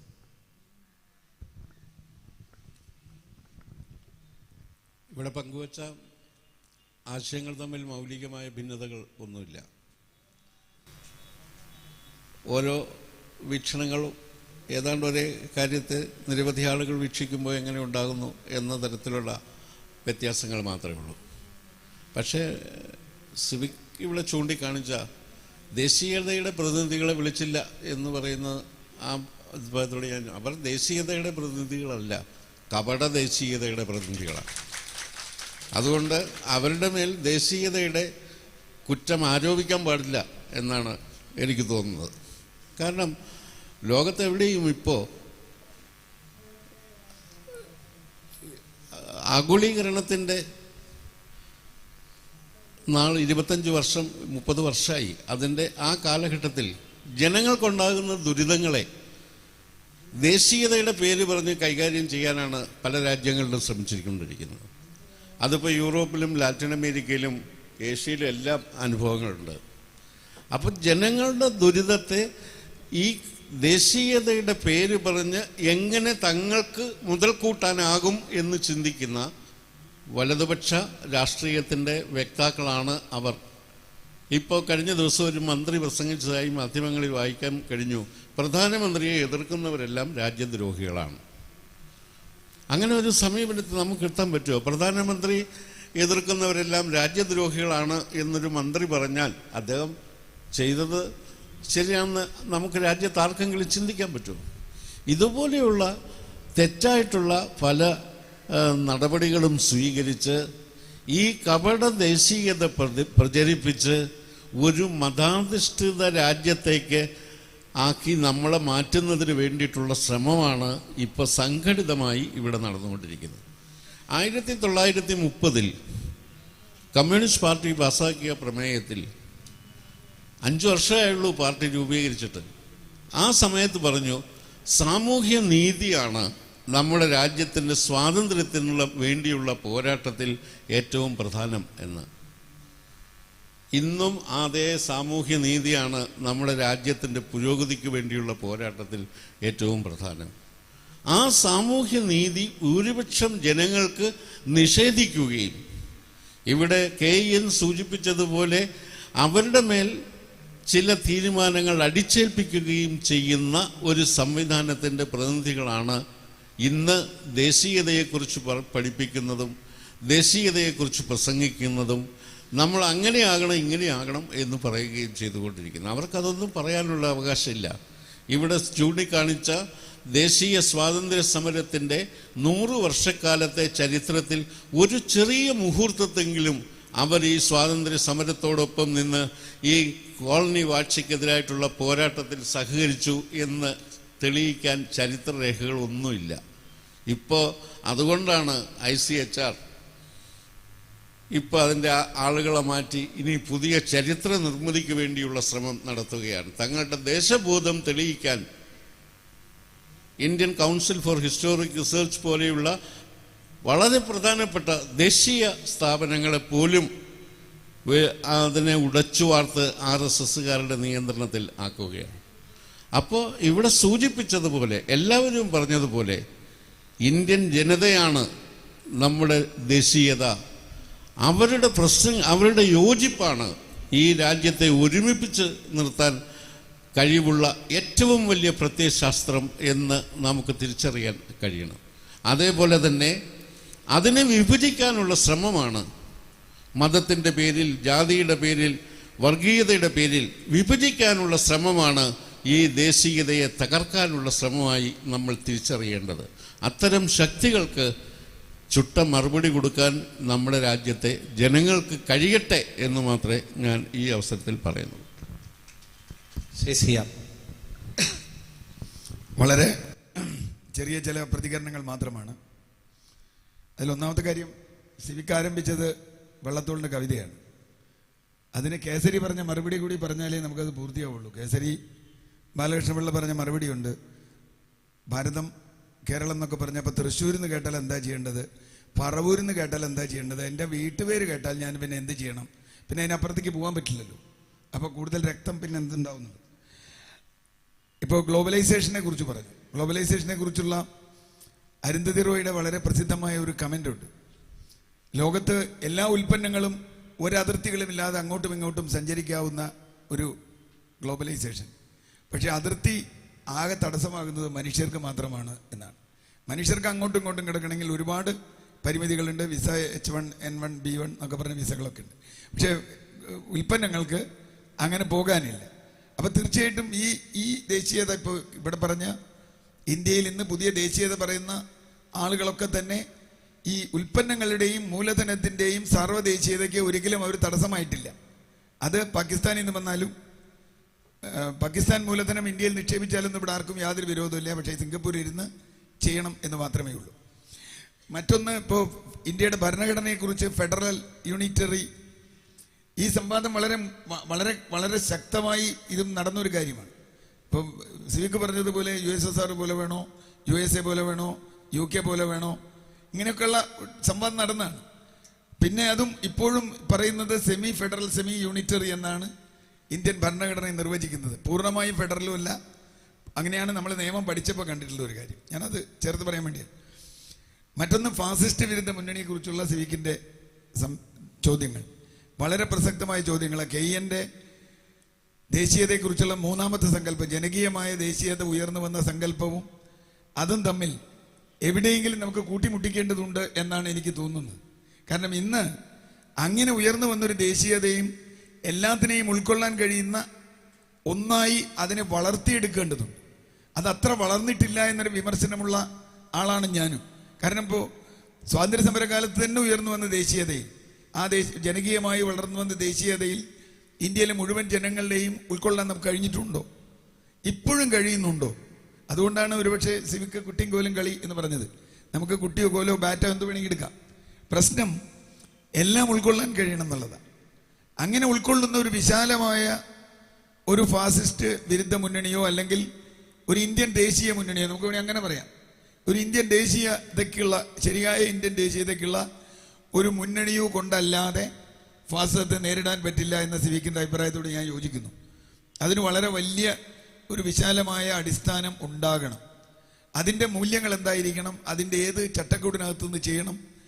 അവിടെ ഈ പറഞ്ഞതുപോലെ ഒരാൾ മാവോയിസ്റ്റ് ആണെന്ന് വിളിക്കപ്പെടുമ്പോൾ മാവോയിസ്റ്റ് ആണെങ്കിൽ അയാൾ ദേശവിരുദ്ധനാണ് എന്ന് നമ്മൾ തീരുമാനിക്കേണ്ടതില്ല. ഒരാൾ ഏതെങ്കിലും ഒരു ഇസ്ലാമിസ്റ്റ് ആണെന്ന് ഒരാൾ പറഞ്ഞാൽ, അല്ലെങ്കിൽ ഒരാൾ സംഘിയാണെന്ന് പറഞ്ഞാൽ ഉടനെ അയാൾ ഇവിടെ ദേശീയ വിരുദ്ധനാണെന്ന് തീരുമാനിക്കേണ്ടതില്ല. അയാളെ കൂടി കേൾക്കാനുള്ള ഒരു മനസ്സ് നമ്മൾ തുറന്നു വച്ചിരിക്കണം. ആ മനസ്സ് തുറന്നു വയ്ക്കുമ്പോൾ മാത്രമേ ഈ ഫാസിസത്തിനെതിരായ പോരാട്ടത്തിൽ ചില ആളുകൾ ഒഴിച്ച് ബാക്കി എല്ലാവരുടെയും ഐക്യം എന്ന രൂപത്തിൽ നമുക്ക് ഉണ്ടാക്കാൻ കഴിയുമെന്ന് എനിക്ക് തോന്നുന്നില്ല. ചില ആളുകൾ ഒഴിവാക്കി നിർത്തിക്കൊണ്ടല്ല ആ ഐക്യം ഉണ്ടാകേണ്ടത്. ചില ആളുകൾ എന്ന് ഞാൻ പറഞ്ഞത് അതുമായി വരാൻ കഴിയുന്ന വലിയ രീതികൾ. മറ്റൊന്ന് അവസാനമായി പറയാനുള്ളത്, ഈ ജനകീയ ദേശീയതയെക്കുറിച്ചുള്ള ഈ സങ്കല്പങ്ങൾ തീർച്ചയായും ഇത്തരം ഒരു ചർച്ചയുടെ പ്രസക്തി അതാണ് എന്ന് എനിക്ക് തോന്നുന്നു. ഈ ഐഡിയ ഓഫ് എക്സ്ചേഞ്ച്, ഈ എക്സ്ചേഞ്ച് ഉണ്ടല്ലോ, ഐഡിയ എക്സ്ചേഞ്ച്, ഇതിലിപ്പോൾ കാനം പറഞ്ഞതുപോലെ എല്ലാവർക്കും ഒരു പ്ലാറ്റ്ഫോം എവിടെയോ കാണാം. പക്ഷെ ആ പ്ലാറ്റ്ഫോം അത്ര അടുത്തല്ല എന്നെനിക്ക് തോന്നുന്നു. ഇപ്പോൾ കാശ്മീരിനെ കുറിച്ച് പറഞ്ഞപ്പോൾ തിരുവിതാംകൂറിനെ കുറിച്ചും കാശ്മീരിനെ കുറിച്ചും ഇന്ത്യയിൽ ചേർത്തപ്പോൾ 2 മാനദണ്ഡമാണ് എടുത്തത് എന്ന് VP മേനോൻ പറയുന്നുണ്ട്. ഇന്ത്യയുടെ യൂണിറ്ററി തിരുവിതാംകൂറിൽ ചെന്നപ്പോൾ ജനങ്ങൾ ഇന്ത്യൻ യൂണിയനിൽ ചേരാൻ തീരുമാനിച്ചു, അതുകൊണ്ട് രാജാവ് പറയുന്നതല്ല പ്രധാനമെന്നും. കാശ്മീരിൽ ചെന്നപ്പോൾ ജനങ്ങൾ സ്വതന്ത്രമായി നിൽക്കാൻ തീരുമാനിച്ചു, പക്ഷേ കരൺ സിംഗിന്റെ അച്ഛൻ ഹരി സിംഗ് ഇന്ത്യയിൽ ചേരാൻ തീരുമാനിച്ചു, അതുകൊണ്ട് ഇന്ത്യയിൽ ചേർത്തു എന്നുമാണ് ഞാൻ VP മേനോന്റെ രേഖകളിൽ നിന്ന് വായിച്ചിട്ടുള്ളത്. അപ്പം ഞാൻ പറഞ്ഞത്, അങ്ങനെ നമുക്ക് ദേശീയത സൃഷ്ടിക്കാൻ കഴിയുമെന്ന് എനിക്ക് തോന്നുന്നില്ല. അത് സത്യസന്ധമായി അവരെ ഇതിൽ കാശ്മീരിലെ ആളുകളോ മണിപ്പൂർ ഇറോം ശർമിളയുടെ പോരാട്ടം ഇന്ത്യനാണ് എന്ന് ഇറോം ശർമിളയ്ക്ക് തോന്നണ്ടേ? ഞാൻ ഇന്ത്യനാണെന്ന് ഇറോം ശർമിളയ്ക്ക് തോന്നുന്ന തരത്തിൽ ഇന്ത്യ പെരുമാറണ്ടേ? അല്ലെങ്കിൽ ഇറോം ശർമിള മണിപ്പൂർ ദേശീയതയുടെ ആളാവും. ഞാൻ പറഞ്ഞത് ഇന്ത്യൻ ദേശീയത എന്നുള്ളത് അവർക്ക് അംഗീകരിക്കാൻ പറ്റില്ല. അതിപ്പോൾ നോർത്ത് ഈസ്റ്റിലായാലും കാശ്മീരിലായാലും കേരളത്തിലായാലും ഈ പ്രശ്നമുണ്ട്. ഈ വൈവിധ്യം എപ്പോൾ നമുക്ക് അംഗീകരിക്കാൻ കഴിയുന്നുവോ അപ്പോൾ മാത്രമേ ഈ പറഞ്ഞ ഫാസിസ്റ്റ് വിരുദ്ധ പോരാട്ടം പൂർണ്ണമാവുകയുള്ളൂ, വിജയമാവുകയുള്ളൂ.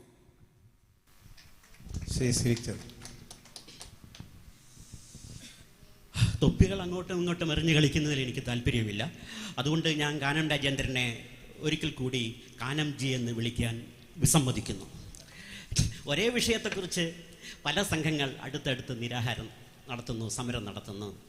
അതിൽപ്പെട്ട ഒരാൾ മറ്റൊരാളെ സന്ദർശിക്കുമ്പോൾ അദ്ദേഹത്തെ സംഘീയെന്ന് വിളിക്കുന്ന രീതിയിലുള്ള ഒരു ആൻറ്റി ഫാസിസ്റ്റ് മുന്നണിയാണ് രൂപപ്പെട്ട് വന്നുകൊണ്ടിരിക്കുന്നത്.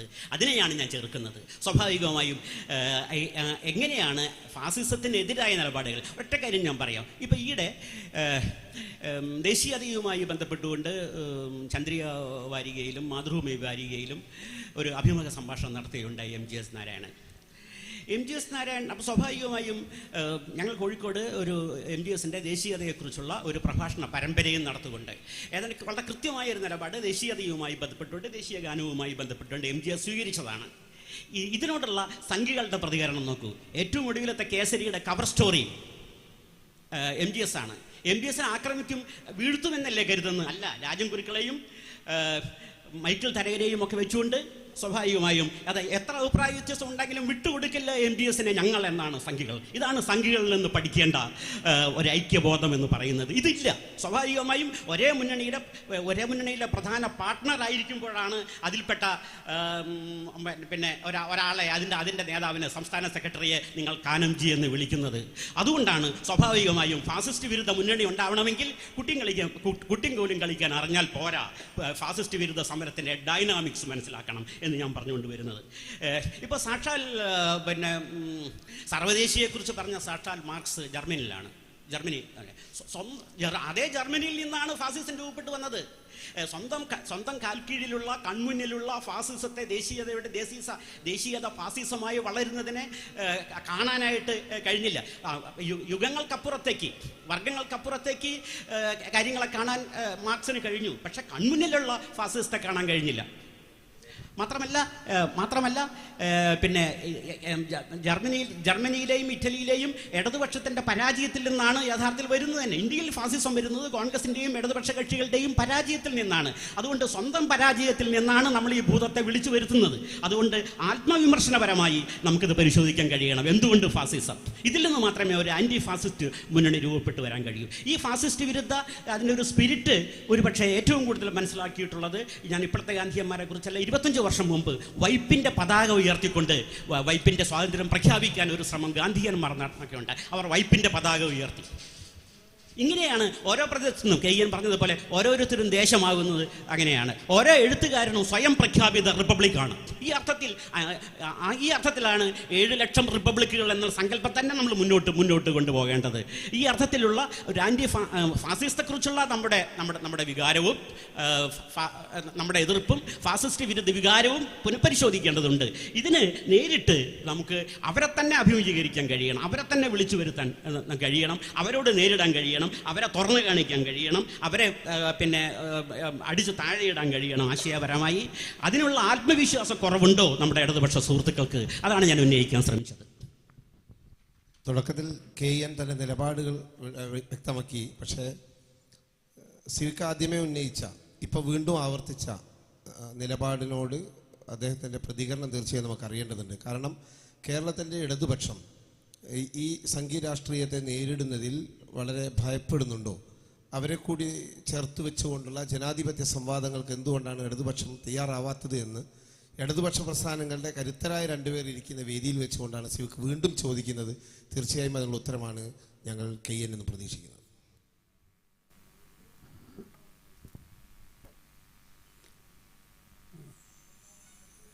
ഇടതുപക്ഷത്തെ സംഘികൾ ഭയപ്പെടുന്നുണ്ട് എന്നൊരു വാചകത്തിൽ പറയാം. അതിലപ്പുറം മറ്റൊരു പ്രധാന പ്രശ്നമുള്ളത്, സംഘികൾ ഏതെങ്കിലും സംവാദത്തിൽ അവരുടെ ഭൗതിക ശരീരത്തോടുകൂടി തന്നെ വന്നുകൊള്ളണമെന്നൊരു നിർബന്ധമില്ല. നമ്മുടെ സമൂഹത്തിലെ മുഴുവൻ മണ്ഡലങ്ങളിലും അരൂപിയായി ഇന്ത്യയിൽ അവരുടെ ആശയങ്ങളും അവരുടെ സാന്നിധ്യങ്ങളും ഉണ്ട്. വളരെ ജാഗ്രത പുലർത്തുന്നില്ലെങ്കിൽ സംസാരിക്കുന്ന ജനാധിപത്യവാദികൾ, ഞാൻ ഉൾപ്പെടുന്നവർ പോലും അവരുടെ ആശയങ്ങളിലേക്ക് വഴുക്കി പോകാവുന്നതാണ്. കാരണം അത്രമേൽ മേൽക്കോയ്മ അവർ സ്ഥാപിച്ചിട്ടുണ്ട്. ഇന്നത്തെ മലയാളത്തിലെ പ്രശസ്തമായ മാതൃഭൂമി പത്രത്തിലെ ഒരു എഡിറ്റ് പേജിൽ വന്നൊരു ലേഖനത്തിലെ ഒരു വരി വായിച്ചാൽ ഞാൻ ഈ പറഞ്ഞത് വ്യക്തമാകും. അതിൽ പറഞ്ഞിരിക്കുന്നത്, മഹാത്മാഗാന്ധി ജീവിച്ചിരുന്നെങ്കിൽ, ഇന്നുണ്ടായിരുന്നെങ്കിൽ അദ്ദേഹം RSSന്റെ ഒരു പ്രവർത്തകനായിരിക്കും എന്ന് വരെ എഴുതി പിടിപ്പിക്കാൻ കഴിയുന്ന ഒരു സംവിധാനമുണ്ട്. മാത്രമല്ല, ഒരു കാര്യം കൂടി ഓർക്കാവുന്നതാണ്, സംഘപരിവാറിൻ്റെ ഏറ്റവും വലിയ വിമർശകനായിരുന്നു നെഹ്റു സംഘപരിവാറിനെയും സംഘപരിവാർ നെഹ്റുവിനെയും ഒരു കാലത്തും അംഗീകരിച്ചിട്ടില്ല. ഈ അടുത്താണ് ഒരു പ്രബന്ധം വന്നത്, ഗാന്ധിയെ ആയിരുന്നില്ല നെഹ്റുവിനെ ആയിരുന്നു കൊല്ലേണ്ടത് എന്നൊരു പ്രബന്ധം കേസരിയിൽ വന്നത് ഈ അടുത്ത കാലത്താണ്. ഞാൻ പറഞ്ഞു വരുന്നത്, എന്നിട്ടും ഇന്നത്തെ ആ പ്രബന്ധത്തിൽ എഴുതിയിരിക്കുന്നത് നെഹ്റുവിനെ കമ്മ്യൂണിസ്റ്റുകാർ തെറ്റിദ്ധരിപ്പിച്ചു, അതുകൊണ്ടാണ് പ്രശ്നമൊക്കെ ഉണ്ടായത്. എന്നിട്ട് ഇങ്ങനെ കൂടി പറഞ്ഞിട്ടുണ്ട്. ഞാൻ ഒരു കാര്യം പറയാം, നെഹ്റുവിനെ ആദ്യത്തെ ഇന്ത്യൻ പ്രധാനമന്ത്രിയായിട്ട് RSകാർ അംഗീകരിച്ചിട്ടില്ല. ബൽരാജ് മധോക് തൻ്റെ ഒരു പ്രസംഗത്തിൽ പറഞ്ഞത്, ഇന്ത്യക്കാരനായ ഇന്ത്യയുടെ ആദ്യത്തെ പ്രധാനമന്ത്രി ലാൽ ബഹദൂർ ശാസ്ത്രിയാണെന്നാണ്. എന്ന് പറഞ്ഞാൽ ഇന്ത്യൻ ദേശീയതയിൽ നെഹ്റു പെടില്ല എന്ന് കൃത്യമായും പറഞ്ഞു വെച്ചിട്ടുണ്ട്. മാത്രമല്ല, നെഹ്റു പറഞ്ഞിട്ടുണ്ട്, RSSന്റെ കൈകളിൽ മഹാത്മാഗാന്ധിയുടെ ചോര കിടന്ന് നാറുന്നുണ്ട് എന്ന് നെഹ്റുവും പറഞ്ഞിട്ടുണ്ട്. പക്ഷെ അങ്ങനെയുള്ള നെഹ്റു പോലും 1963 ഇന്ത്യയുടെ റിപ്പബ്ലിക് ദിന പരേഡിൽ RSSന് സ്വന്തം യൂണിഫോം ധരിച്ചിട്ട് ഇന്ത്യൻ ആർമിക്കൊപ്പം പരേഡ് നടത്താൻ അനുവാദം കൊടുത്തു. ഞാൻ സൂചിപ്പിക്കുന്നത്, RSSന് കോൺഗ്രസിൽ മെമ്പർഷിപ്പ് നൽകരുത് എന്ന് പറഞ്ഞ 34 അങ്ങനെയാണ് അത് അവസാനിപ്പിച്ചത്. അതിന് നേതൃത്വം എടുത്ത ആളാണ് നെഹ്റു. പക്ഷെ അതേ നെഹ്റുവാണ് 63 ഈ അനുവാദം കൊടുക്കുന്നത്. മറ്റൊരു വിധത്തിൽ പറഞ്ഞാൽ, RSSനെ എതിർക്കുന്നവരും അതിനോട് വിയോജിക്കുന്നവരും വരെ അവരുടെ ആശയങ്ങളുടെ നടത്തിപ്പുകാരോ പ്രചാരകരോ ആയിത്തീരുന്ന ഒരു പശ്ചാത്തലം ഉണ്ട് എന്ന് അതുകൊണ്ടാണ് AK ആന്റണിക്ക് വളരെ പ്രകടമായി പറയേണ്ടി വന്നത്. സത്യത്തിൽ ഒരു രാഷ്ട്രീയ പാർട്ടിയുടെ അകത്ത സംവാദത്തിലെ ആന്റണിയെ പോലെ മിതഭാഷിയായ ഒരാൾ ഇതൊക്കെ പറയൂ. പക്ഷെ സഹി കെട്ടിട്ടാണ് അയാൾ പറഞ്ഞത് പകല് കോൺഗ്രസും രാത്രി RSSും ആവുന്ന പ്രവണത ഇനിയും മുന്നോട്ട് പോവല്ലേ എന്ന്. ആന്റണിയെ നമുക്ക് അഭിവാദ്യം ചെയ്യാം. അതോടൊപ്പം ആന്റണി പറഞ്ഞത് വെറുമൊരു കോൺഗ്രസ് പ്രശ്നം മാത്രമാണോ അതോ നമ്മുടെയൊക്കെ ജനാധിപത്യ മതേതര കാഴ്ചപ്പാടിൻ്റെ അകത്തേക്ക് സംഘീബോധം അതിക്രമിച്ച് ഇടിച്ചു കയറുന്നുണ്ടോ ബുൾഡോസർ കണക്ക് എന്ന് സ്വയം വിമർശനം നടത്തുകയും ചെയ്യാവുന്ന ഒരു പശ്ചാത്തലം തീർച്ചയായിട്ടും ഉണ്ട്. അതുകൊണ്ട് ഞാൻ ചൂണ്ടിക്കാണിക്കുന്നത് ഇന്നത്തെ ഇന്ത്യൻ പശ്ചാത്തലത്തിൽ ഇന്ത്യൻ ദേശീയതയ്ക്ക് വേണ്ടിയുള്ള സമരത്തെ നമ്മൾ നോക്കിക്കാണുമ്പോൾ അതൊരു ജനകീയ ദേശീയതയാണ്. ആ ജനകീയ ദേശീയതയുമായി ആർക്കൊക്കെ ഒത്തുചേരാമോ അവർക്കൊക്കെ ഒരുമിച്ച് നിന്നുകൊണ്ട് മാത്രമേ ഫാസിസ്റ്റ് വിരുദ്ധമായ ഹെജിമോണിക് ദേശീയതയ്ക്കെതിരെയുള്ള സമരം സാധ്യമാവുകയുള്ളൂ. ആ സമരം വളരെ ഔദ്യോഗികമായി തന്നെ നടക്കാതെ ഇന്ത്യക്കകത്ത് ചെറുതും വലുതുമായിട്ട് നടക്കുകയാണ്. ഭോപ്പാൽ ഉദാഹരണമായിട്ട് പറയാം. ഭോപ്പാലിൽ 1984 യൂണിയൻ കാർബൈഡ് പ്രശ്നം ഉണ്ടായപ്പോൾ വാറൺ ആൻഡേഴ്സൺ എന്ന് പറയുന്ന യൂണിയൻ കാർബൈഡ് കമ്പനിയെ അറസ്റ്റ് ചെയ്യുന്നതിനെതിരെയായിരുന്നു ഇവിടുത്തെ മൂലധന സംഘടന ഫിക്കി എതിരായിരുന്നു. ഇവിടുത്തെ മൂലധന ശക്തികൾ വാറൺ ആൻഡേഴ്സണൊപ്പമായിരുന്നു. എന്നാൽ അതേ സമയം തന്നെ ഈ യൂണിയൻ കാർബൈഡിലെ മിഥൈൽ ഐസോസൈനേറ്റ് എന്ന വാതകം വ്യാപിച്ചിട്ട് ആളുകൾ മരിച്ചു വീണപ്പോൾ ഭോപ്പാൽ റെയിൽവേ സ്റ്റേഷനിൽ ഒരു സ്റ്റേഷൻ മാസ്റ്റർ ആ അപകടം പരിഗണിക്കാതെ വണ്ടി തിരിച്ചു വിട്ട് അദ്ദേഹം അവിടെ മരിച്ചു വീഴാണ് ചെയ്തത്. ആ മരിച്ചു വീണ പേരറിയാത്ത റെയിൽവേ മാസ്റ്റർ ഇന്ത്യയിലെ ജനകീയ ദേശീയതയുടെ ഉജ്ജ്വല പ്രതിനിധിയാണ്. എന്നാൽ വാറൺ ആൻഡേഴ്സണെ അറസ്റ്റ് ചെയ്യാൻ പാടില്ല എന്ന് പറഞ്ഞ ഫിക്കി അത് ഇന്ത്യയിലെ മൂലധന സംഘടനയാണ്, പക്ഷെ അവർ ദേശീയവാദികളല്ല. അതുപോലെ തന്നെ കേരളത്തിൻ്റെ മുഖ്യമന്ത്രി ഭോപ്പാലിൽ ചെന്നപ്പോൾ അവിടുത്തെ സാംസ്കാരിക സമ്മേളനത്തിൽ പങ്കെടുക്കാൻ അനുവദിക്കാതിരുന്ന ഇന്ത്യയിലെ സംഘികൾ തീർച്ചയായിട്ടും ദേശീയവാദികളല്ല, അവർ വളരെ സങ്കുചിതരാണ് എന്ന് നമുക്ക് തിരിച്ചറിയാൻ പറ്റും. അതുകൊണ്ട് വിവിധ അഭിപ്രായ വ്യത്യാസങ്ങൾ വിവിധ സംഘടനകൾക്കുണ്ടാവും, വ്യക്തികൾക്കുണ്ടാവും. ഞാനും സിവിക്കും തമ്മിൽ, അതുപോലെ തന്നെ ഞാനും സിയാറും തമ്മിൽ ഒക്കെ അഭിപ്രായ വ്യത്യാസങ്ങൾ ഉണ്ടാവും. ഈ അഭിപ്രായ വ്യത്യാസങ്ങൾ തലനാരിഴ കീറി നിർവഹിക്കാൻ കഴിയണമെങ്കിൽ ജനാധിപത്യവും മതേതരത്വവും ഇന്ത്യൻ ദേശീയതയും ഒക്കെ നിലനിൽക്കണം. അത് നിലനിൽക്കാൻ വേണ്ടി ഈ അഭിപ്രായ വ്യത്യാസങ്ങൾ തുടരാൻ വേണ്ടിയും തീർച്ചയായും ഒരു വിപുലമായ ജനകീയ കൂട്ടായ്മ വികസിച്ച് വരേണ്ടതുണ്ട് എന്നത് വളരെ കൃത്യമാണ് എന്ന് മാത്രമാണ് അതേക്കുറിച്ച് പ്രതികരിക്കാനുള്ളത്. ഇനി ഓഡിയൻസിനും പാനലിസ്റ്റുകൾക്കും തമ്മിലുള്ള സംവാദത്തിനുള്ള അവസരമാണ്. നമുക്ക് മുമ്പിലുള്ളത് അരമണിക്കൂർ മാത്രമാണ് എന്ന് ഓർമ്മയുണ്ടാവണം. ചോദ്യങ്ങൾ ചോദിക്കുന്നവർ വിശദാംശങ്ങൾ പറയേണ്ടതില്ല, കാരണം പാനലിസ്റ്റുകൾക്ക് കൃത്യമായി മനസ്സിലാക്കാൻ കഴിയുന്നവരാണ് എന്നതുകൊണ്ട് ചുരുങ്ങിയ വാക്കുകളിൽ അവർക്ക് ചോദിക്കാനുള്ള കാര്യങ്ങൾ പിൻ പോയിന്റായി ചോദിക്കണമെന്ന് പ്രത്യേകം അഭ്യർത്ഥിക്കുന്നു. ബഹുമാനപ്പെട്ട സിവിക് ചന്ദ്രൻ ഇവിടെ സൂചിപ്പിച്ചു ഫാസിസ്റ്റ് വിരുദ്ധ മുന്നണിയെ സംബന്ധിച്ച്. അദ്ദേഹത്തോട് എനിക്ക് പറയാനുള്ളത്, ഫാസിസ്റ്റ് വിരുദ്ധ മുന്നണി എന്ന് പറയുന്നത് അത്തരം ഒരു മുന്നണി രൂപീകരിക്കുന്നത് കൊണ്ട് അല്ലെങ്കിൽ അത്തരത്തിൽ ഫാസിസ്റ്റ് വിരുദ്ധമായ ഒരു ഐക്യപ്പെടലിന്റെ സാധ്യതയെ സംബന്ധിച്ചാണ് ചോദ്യം ചെയ്തത്.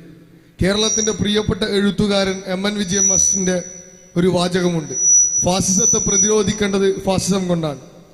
നമ്മുടെ നാടിനകത്ത് ഫാസിസം അടുക്കളയും കിടപ്പുമുറിയും കലാലയവും പുസ്തകത്താളുകളും എല്ലാം കടന്ന് തെരുവിലേക്ക് എത്തുമ്പോൾ ആ ഫാസിസത്തെ കൃത്യമായും പ്രതിരോധിക്കേണ്ടത് ഫാസിസം കൊണ്ട് തന്നെയാണ്. ഇരുമ്പ് ദണ്ടുകൾ ചേർത്ത് വെച്ച ഒരു പ്രത്യയശാസ്ത്രത്തെ തീർച്ചയായും തച്ചുടക്കപ്പെടേണ്ടത് ഇന്നത്തെ കാലഘട്ടത്തിന്റെ ആവശ്യകതയാണ്. അതുകൊണ്ട് പൂർണ്ണമായും അദ്ദേഹത്തിന്റെ ആ ഒരു പ്രസ്താവനയോട് വിയോജിക്കുന്നു. രണ്ടാമതായി അദ്ദേഹത്തോട് തന്നെ ചോദിക്കേണ്ട ഒരു ചോദ്യമാണ്. അദ്ദേഹം ഇവിടെ RSSനെ ദേശീയതയുടെ പ്രതിനിധികളായി ചൂണ്ടിക്കാട്ടി. നമുക്കറിയാം, നമ്മളെല്ലാവരും ചരിത്രം പഠിച്ചവരാണ്. ചരിത്രത്തിനകത്ത് ഇന്ത്യയിലെ നടന്ന ഏറ്റവും വലിയ സാമ്രാജ്യത്വ വിരുദ്ധ പോരാട്ടമാണ് ഇന്ത്യയിലെ സ്വാതന്ത്ര്യ സമരം. അങ്ങനെ വലിയ ഒരു സാമ്രാജ്യത്വ വിരുദ്ധ പോരാട്ടത്തിന്റെ ഭാഗമായി രൂപപ്പെട്ടിരുന്നതാണ് നമ്മുടെ ദേശീയതയും. അങ്ങനെ ആ ഒരു ദേശീയത രൂപപ്പെട്ടപ്പോൾ അല്ലെങ്കിൽ അത്തരം ഒരു സാമ്രാജ്യ വിരുദ്ധ പോരാട്ടത്തിൽ RSSന്റെ പങ്ക് എന്താണ്? 1928 അണ്ടമാനിലെ സെല്ലുലാർ ജയിലിനകത്ത് വെച്ച് RSSന്റെ പ്രതിനിധിയായിട്ടുള്ള VD സവർക്കർ അന്നത്തെ ബ്രിട്ടീഷ് ഗവൺമെന്റ് മാപ്പപേക്ഷിച്ചുകൊണ്ട് കത്തെഴുതിയ ആളാണ് സവർക്കർ. എന്നാൽ ഈ നാടിനകത്ത് കമ്മ്യൂണിസ്റ്റുകാർക്കും അതുപോലെ തന്നെ ദേശീയവാദികൾക്കെല്ലാം സ്വാതന്ത്ര്യ സമരത്തിനകത്ത് കൃത്യമായ പങ്കുണ്ട്. സ്വാതന്ത്ര്യ സമരത്തിനകത്ത് പോലും ഒരു പങ്കുമില്ലാത്ത ആളുകൾ എങ്ങനെയാണ് ദേശീയതയുടെ വക്താക്കളാവുന്നത് എന്ന ചോദ്യമാണ് ചോദിക്കാൻ.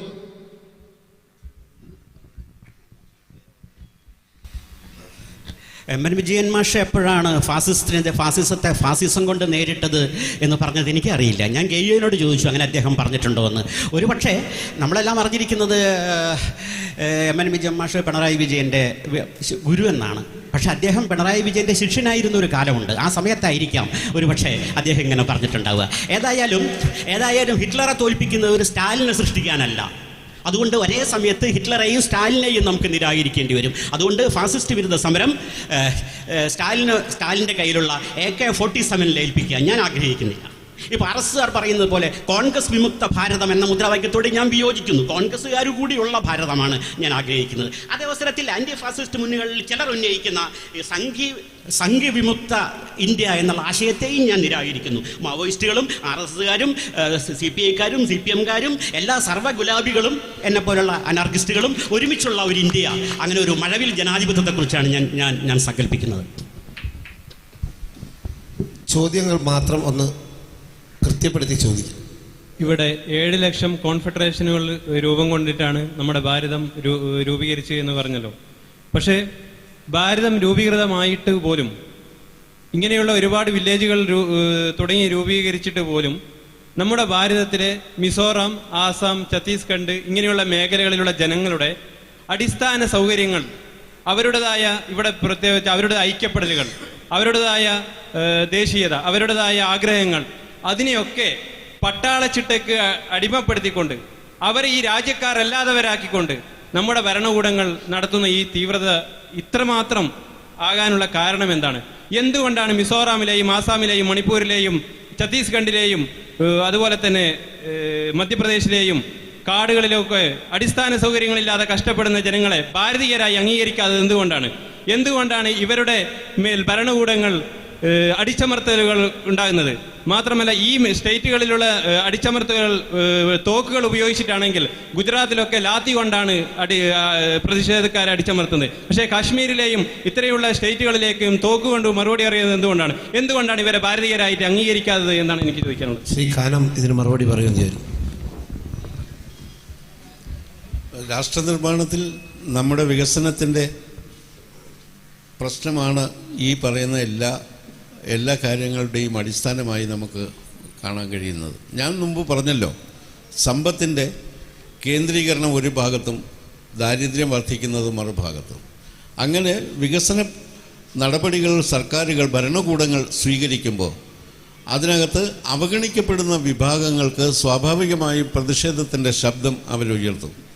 ആ പ്രതിഷേധത്തിൻ്റെ ശബ്ദത്തെ ഇല്ലാതാക്കാനാണ് ഭരണകൂടങ്ങൾ എപ്പോഴും, അതേത് ഭരണമാണെങ്കിലും, ഭീകര നിയമങ്ങളും കരിനിയമങ്ങളും എല്ലാം സൃഷ്ടിക്കുന്നത്. ഇന്ത്യയിൽ ഒരു കുറ്റകൃത്യം ചെയ്താൽ അതിന് ശിക്ഷ നൽകാനുള്ള എല്ലാ നിയമങ്ങളും ഇന്ത്യൻ പീനൽ കോഡിലും ഒക്കെയുണ്ട്. എന്നാൽ എന്തുകൊണ്ടാണ് 6 മാസക്കാലം വിചാരണയില്ലാതെ ഒരാളിനെ തടവിൽ സൂക്ഷിക്കണം എന്നൊരു നിയമം വരുന്നത്? 6 മാസക്കാലം, അത് ഗുജറാത്തിൽ അവസാനം വന്ന നിയമമാണ്. 6 മാസക്കാലത്തെ കഴിഞ്ഞാൽ അടുത്തൊരു കേസൂടെ ചാർജ് ചെയ്താൽ 1 വർഷമാകും അത്.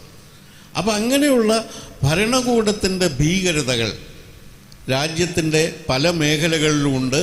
അതിന് ജനകീയമായി ചെറുക്കേണ്ടതാണ്. അതിൻ്റെ മാർഗം ആയുധമെടുത്ത് പോരാടലല്ല, ജനകീയ മുന്നേറ്റങ്ങളാണ് എന്നാണ് എൻ്റെ അഭിപ്രായം.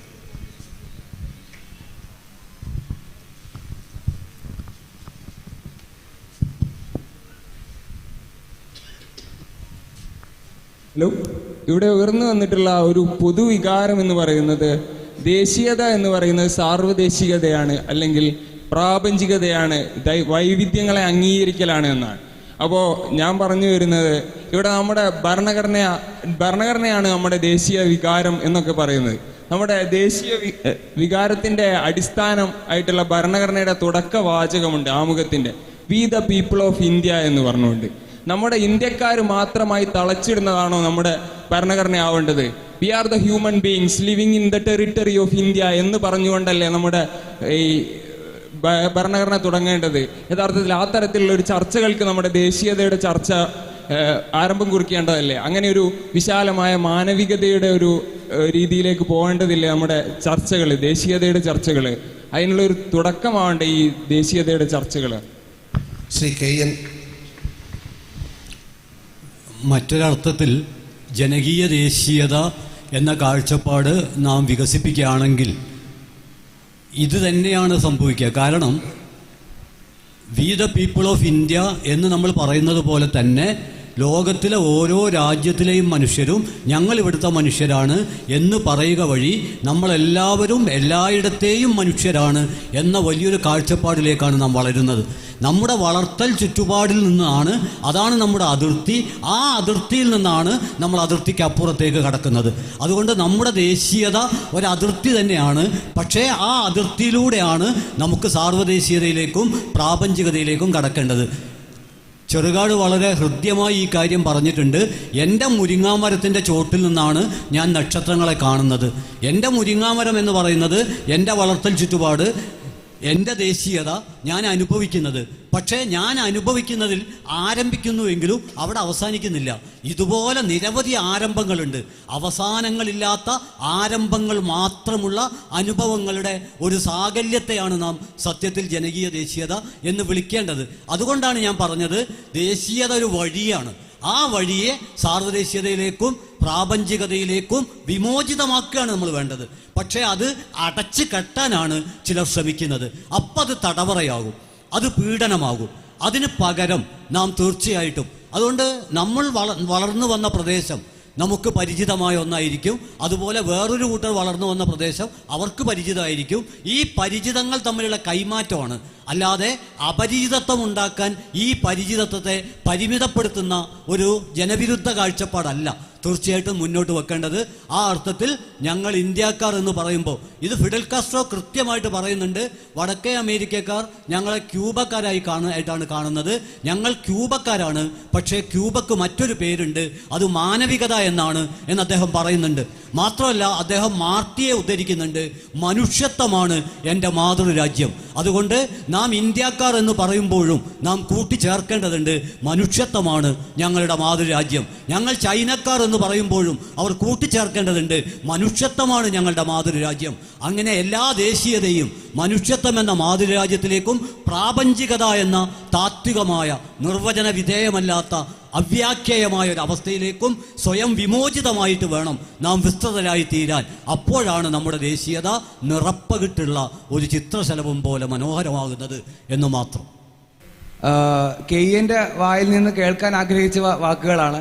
ടാഗോർ ദേശീയതയെ പറ്റി പറഞ്ഞിട്ടുണ്ട്, ദേശീയത എൻ്റെ ആത്മീയ അഭയമല്ല, എൻ്റെ അഭയം എന്ന് പറഞ്ഞു കഴിഞ്ഞാൽ അത് മനുഷ്യത്വമാണ്. ദേശീയത മനുഷ്യത്വത്തിന് മുകളിൽ കയറുവാൻ ഞാൻ ഇരിക്കുന്നിടത്തോളം കാലം ഞാൻ അതിനെ അനുവദിക്കുകയില്ല എന്ന് പറഞ്ഞിട്ടുണ്ട്. അത് KN പറയുമെന്നാണ് ഞാൻ പ്രതീക്ഷിച്ചിരുന്നത്. ബെർണാഡ് ഷായുടെ മറ്റൊരു നിരീക്ഷണം എന്ന് പറഞ്ഞു കഴിഞ്ഞാൽ, നിങ്ങളൊരു പ്രത്യേക രാജ്യത്ത് ജനിച്ചതുകൊണ്ട് മറ്റുള്ള രാജ്യക്കാരെല്ലാം നിങ്ങളുടെ ശത്രുക്കളായിരിക്കുന്ന മണ്ടത്തരത്തിൻ്റെ പേരാണ് ദേശീയത എന്നാണ്. അപ്പോൾ എനിക്ക് ചോദിക്കാനുള്ളത് KN ഇതാണ്. KN പറഞ്ഞു ജനകീയ ദേശീയത എന്ന് മൂന്നാമത്തെ ഒരു കാര്യം പറഞ്ഞിരുന്നു. ആ ജനകീയ ദേശീയതയുടെ വർത്തമാനം എന്താണ്, ഭാവി എന്താണ്? മറ്റു ചോദ്യം സഖാവ് കാനത്തോടാണ്. സോഷ്യലിസ്റ്റത്തെ മുറുക്കി പിടിക്കുന്ന ഒരു രാഷ്ട്രീയ പ്രസ്ഥാനത്തിന്റെ ഉത്തരവാദിത്തപ്പെട്ട ഭാഗത്തിരിക്കുന്ന ഒരാളെന്ന നിലയിൽ കാനം പറഞ്ഞു, ഉള്ളവനും ഇല്ലാത്തവനും തമ്മിലുള്ള അകലം കൂടിക്കൊണ്ടേയിരിക്കുകയാണെന്ന്. ഇത് എനിക്ക് ബോധം വെച്ച മുതൽ ഏത് സോഷ്യലിസ്റ്റ് ചർച്ചകളിൽ പോയാലും ഞാൻ കേൾക്കുന്നതാണ്. എന്താണ് ഇതിനെ പ്രതിരോധിക്കാൻ കഴിയുന്നത്? അതായത് ഉള്ളവനും ഇല്ലാത്തവനും ഉള്ള അകലം കൂട്ടിക്കൊണ്ടിരിക്കുന്ന സാഹചര്യത്തിൽ ഇതിനെ കുറയ്ക്കുവാൻ കമ്മ്യൂണിസ്റ്റുകാർ എന്ന നിലയ്ക്ക് നമ്മൾക്ക് എന്താണ് ചെയ്യാൻ കഴിയുക?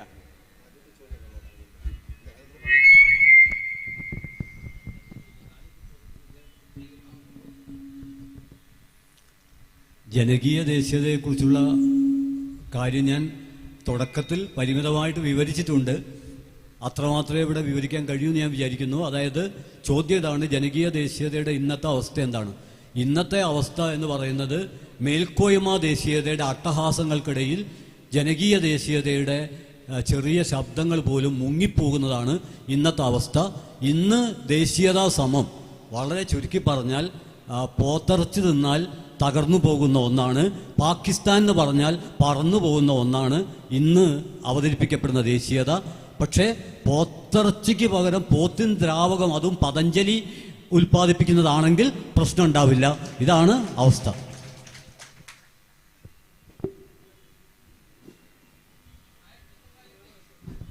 അതേ ചോദ്യത്തിൽ തന്നെ കാലത്തിനോട് ചോദ്യം ഉണ്ടായിരുന്നു, അതിന് മറുപടി പറഞ്ഞിട്ട് അദ്ദേഹം ഇതേവരെ ആ മൈക്കൊന്ന് ബേക്കറി കൊടുക്കണം. ആദ്യം അദ്ദേഹമാണ് എഴുന്നേറ്റത്.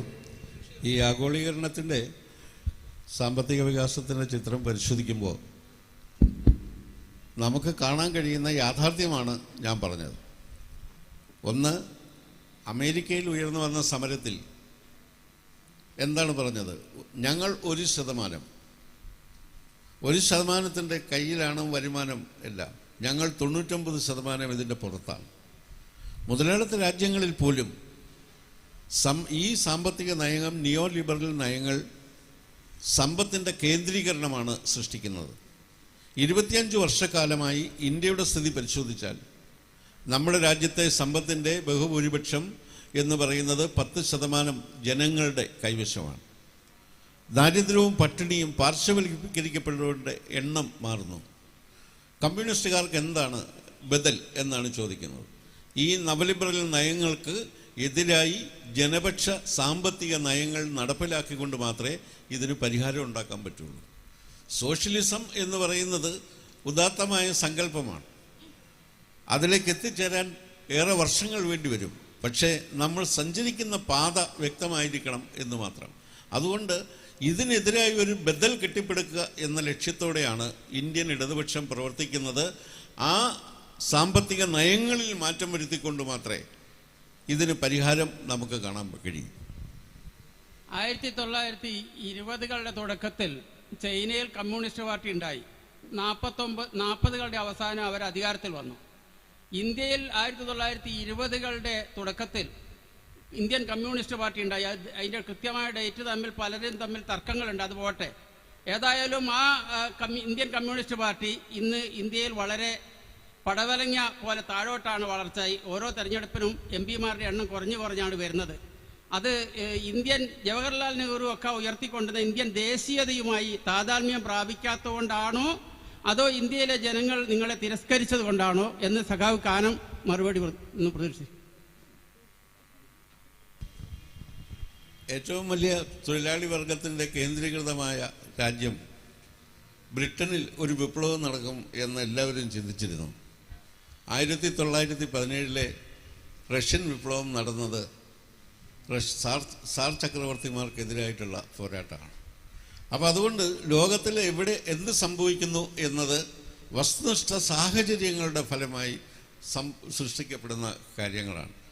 ഇന്ത്യൻ കമ്മ്യൂണിസ്റ്റ് പാർട്ടി, ഇന്ത്യയിലെ ഇടതുപക്ഷം പൊതുവിൽ ഈ ആഗോളീകരണ സാമ്പത്തിക നയങ്ങൾ നടപ്പിലാക്കാൻ തുടങ്ങിയതിന് ശേഷം പാർശ്വവൽക്കരിക്കപ്പെട്ടു എന്നത് ശരിയാണ്. അത് പാർലമെൻറ്റിലും നിയമസഭയിലും അതിൻ്റെ പ്രാതിനിധ്യം കുറഞ്ഞിട്ടുണ്ട്. എന്നാൽ ഒരാശയം എന്നുള്ള നിലയിൽ ഇന്ത്യയിലെ ഇടതുപക്ഷ ചേരിക്ക്, ഇടതുപക്ഷ ആശയത്തിന് യാതൊരു തളർച്ചയും സംഭവിച്ചിട്ടില്ല. ആ പോരാട്ടങ്ങളും സമരങ്ങളുമായി മുന്നോട്ട് പോകുക എന്നത് തന്നെയാണ് ഇന്ത്യയിലെ ഇടതുപക്ഷത്തിൻ്റെ മുന്നിലുള്ള പ്രതീക്ഷയോടുകൂടിയുള്ള പ്രവർത്തനത്തിന് അതിനാണ് ഞങ്ങൾ ശ്രമിച്ചുകൊണ്ടിരിക്കുന്നത്. പക്ഷേ നമുക്ക് പിന്നോട്ട് അടിക്കുന്ന സാഹചര്യങ്ങളുണ്ടാകാം. ഒഴുക്കിനൊപ്പം നീന്തുകയല്ല, ഒഴുക്ക് മുറിച്ചു കിടക്കാനുള്ള ശ്രമത്തിലാണ് ഒരു കമ്മ്യൂണിസ്റ്റുകാരനെ നാം തിരിച്ചറിയുന്നത്. ഹലോ, ഭരണഘടന ശില്പി ഡോക്ടർ BR അംബേദ്കർ പാർലമെൻറ്റിൽ പ്രസംഗിക്കുന്ന സമയത്ത് അദ്ദേഹം പറയുകയുണ്ടായി, I feel our constitution is workable, it is flexible too, it is strong enough to hold the nation both in peacetime and in wartime. Indeed, when I say so, if things go wrong under the new constitution, the reason will not be that we had a bad constitution, but only man to blame for his while എന്ന് പറയുന്നുണ്ട്. അപ്പോൾ സ്വാതന്ത്ര്യം കിട്ടി ഇത്രയും കാലം കഴിഞ്ഞിട്ടും 2011 census പ്രകാരം 26% ജനങ്ങളും ഇന്ത്യയിൽ നിരക്ഷരരാണ്. ചൗവിനിസം അല്ലെങ്കിൽ തീവ്ര ദേശീയത ഇന്ത്യ രാജ്യത്ത് ഉടലെടുത്തുകൊണ്ടിരിക്കുന്ന നാം പരിഭവിക്കുന്നു, വേദനിക്കുന്നു, വിഷമിക്കുന്നു. അതിലേക്കുള്ളൊരു വഴി വെട്ടിത്തെളിയിച്ചത് തീവ്ര ദേശീയത അപകടപരമാണ്. മതവും രാഷ്ട്രീയവും കൂടിക്കലർന്നുകൊണ്ടുള്ള ഒരു ദേശീയത ഇവിടെ രൂപപ്പെട്ടു വരുന്നുണ്ട്. സാധാരണക്കാർക്കുള്ള പിന്നെ ഭൗതികമായ സുഖസൗകര്യങ്ങൾ നേടിയെടുക്കാൻ പറ്റുന്നില്ല. ആദിവാസികളും ദരിദ്രരും നിരന്തരം പീഡിപ്പിക്കൊണ്ടിരിക്കുന്നു. ഭൗതികമായ ഉയർച്ച അവർക്കുണ്ടാകുന്നില്ല. ഈ നമ്മളിപ്പോൾ പത്രത്തിൽ കാണാറുണ്ട്, കേരളത്തിൽ BJP-നെ കൊണ്ടുവന്ന കമ്മ്യൂണിസ്റ്റുകാരാന്ന് പറയാറുണ്ട്. അതേപോലെ ഇത്തരത്തിലുള്ള ഒരു രാഷ്ട്രീയ മാറ്റം ഉണ്ടാക്കാനാവാതെ 70 കൊല്ലക്കാലവും നമ്മൾ മറ്റ് രാഷ്ട്രീയ പാർട്ടികളെ ഭരിച്ചുകൊണ്ട് ഇവിടെ ഭരിച്ച രാഷ്ട്രീയ കക്ഷികൾ നേരത്തെ അംബേദ്കർ പറഞ്ഞ മാതിരി സൈലൻ്റ് ആയിരുന്നുകൊണ്ട്, അവർ തെറ്റുകാരായിരുന്നുകൊണ്ട് ആയിരുന്നില്ലേ ഇവിടെ ഇപ്പോൾ തീവ്ര ദേശീയത അല്ലെങ്കിൽ പിന്നെ ചൗവിനിസം എന്ന് പറയുന്ന ഒരു സാധനം വരുന്നതും നമ്മളതിനെ ഭയക്കുന്നതും? ഇത് ബഹുമാനപ്പെട്ട കാനം ഒന്ന് മറുപടി പറയും.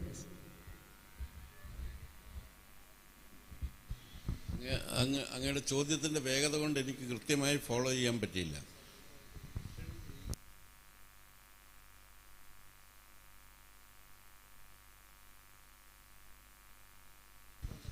സ്വാഭാവികമായിട്ടും ഈ സ്വാതന്ത്ര്യ സമരത്തിൻ്റെ കാലത്തിന് ശേഷം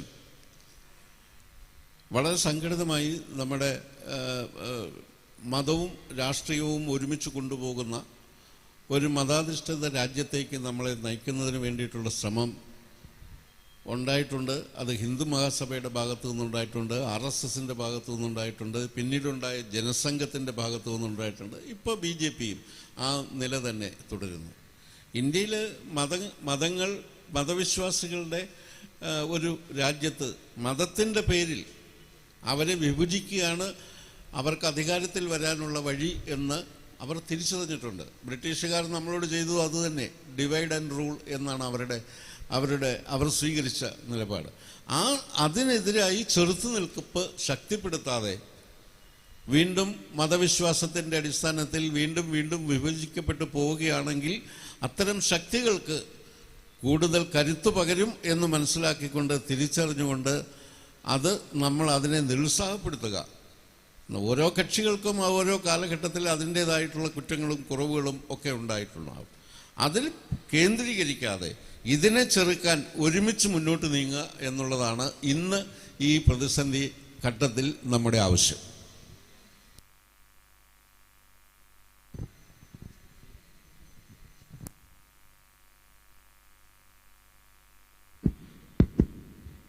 ചർച്ച ദേശീയ തലത്തിലും ജനാധിപത്യ തലത്തിലേക്കൊക്കെ പോയി വളരെ നല്ല രീതിയിൽ ഞങ്ങൾ ആസ്വദിച്ചിട്ടുണ്ട്. എൻ്റെ ചോദ്യം, നമ്മൾ ജനാധിപത്യ വിശ്വാസികളാണ്.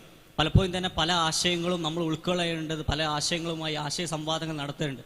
പക്ഷേ ഇന്നൊരു കാലത്ത് അബ്ദുൽ നാസർ മഅ്ദനിയെ ഞാൻ ഇവിടെ ഉദ്ധരിക്കുകയാണ്. മഅ്ദനി കാലങ്ങളായിട്ട് UAPA ചുമത്തി ഒരുപാട് കാലമായി വീണ്ടും ജയിലിൽ കിടക്കുകയാണ്. ഒരുപാട് ആളുകളെ പലപ്പോഴും തന്നെ മാവോയിസ്റ്റ് എന്ന പേരിലും നക്സലൈറ്റ് എന്ന പേരിലും പൊതുപ്രവർത്തകരെ പോലും മാവോയിസ്റ്റും നക്സലൈറ്റും എന്ന് മുദ്രകുത്തി പലപ്പോഴും തന്നെ UAPA ചാർത്തി ജയിലുകൾ ഇട്ട അവസ്ഥയുണ്ട്. പലപ്പോഴും എന്തുകൊണ്ടാണ് ഒരു ജനാധിപത്യ സംവിധാനം ഉണ്ടായിട്ട് പോലും അവരുടെ ആശയങ്ങളെ അഭിസംബോധന ചെയ്യാൻ ഇവിടുത്തെ ഗവൺമെൻറ്റുകൾ തയ്യാറാവാത്തത് എന്നുള്ളതാണ് എൻ്റെ ചോദ്യം. എന്തുകൊണ്ട് നമുക്ക് അവരുടെ ആശയങ്ങൾ അഭിസംബോധന ചെയ്തുകൂടാ? എന്തുകൊണ്ട് അവരുടെ പ്രശ്നങ്ങൾ അഭിസംബോധന ചെയ്തുകൂടാ? എന്തുകൊണ്ട് മാവോയിസ്റ്റുകളുടെ പ്രശ്നങ്ങൾ അഭിസംബോധന ചെയ്തുകൂടാ? എന്തുകൊണ്ട് ദളിതരെയും ഇവിടുത്തെ പിന്നോക്ക വിഭാഗങ്ങൾ ഉന്നയിക്കുമ്പോൾ അവരെ വളരെ വികൃതമായി ചിത്രീകരിച്ച് അവരെ ജയിലിറക്ക് ഇടുന്നതിന് മുമ്പ് എന്തുകൊണ്ട് ഒരു ആശയ സംവാദം ഒരു ഓപ്പൺ ആയിട്ട് ഗവൺമെന്റ് തലത്തിൽ നിന്ന് നമ്മുടെ നാട്ടിൽ നടത്തിക്കൂടാ എന്നുള്ളതാണ് എൻ്റെ ഒരു ചോദ്യം. അതിന് KN ഉത്തരം പറയേണ്ടത്, കാനം രാജേന്ദ്രനും ഉത്തരം പറയേണ്ടത്. ഞാൻ ചോദിച്ചു KM മാഷോട്, ചോദ്യം എങ്ങനെ വരുന്നുണ്ടോ സാർ, നിങ്ങൾ പറയൂലേ? അപ്പോൾ KM പറയണം അത് കാനം പറയേണ്ടതാണെന്ന്. പക്ഷേ ചോദ്യകർത്താവ് പറഞ്ഞു കാനം പറയുന്നതിന് മുമ്പ് KM ചിലത് പറയേണ്ടതുണ്ട്.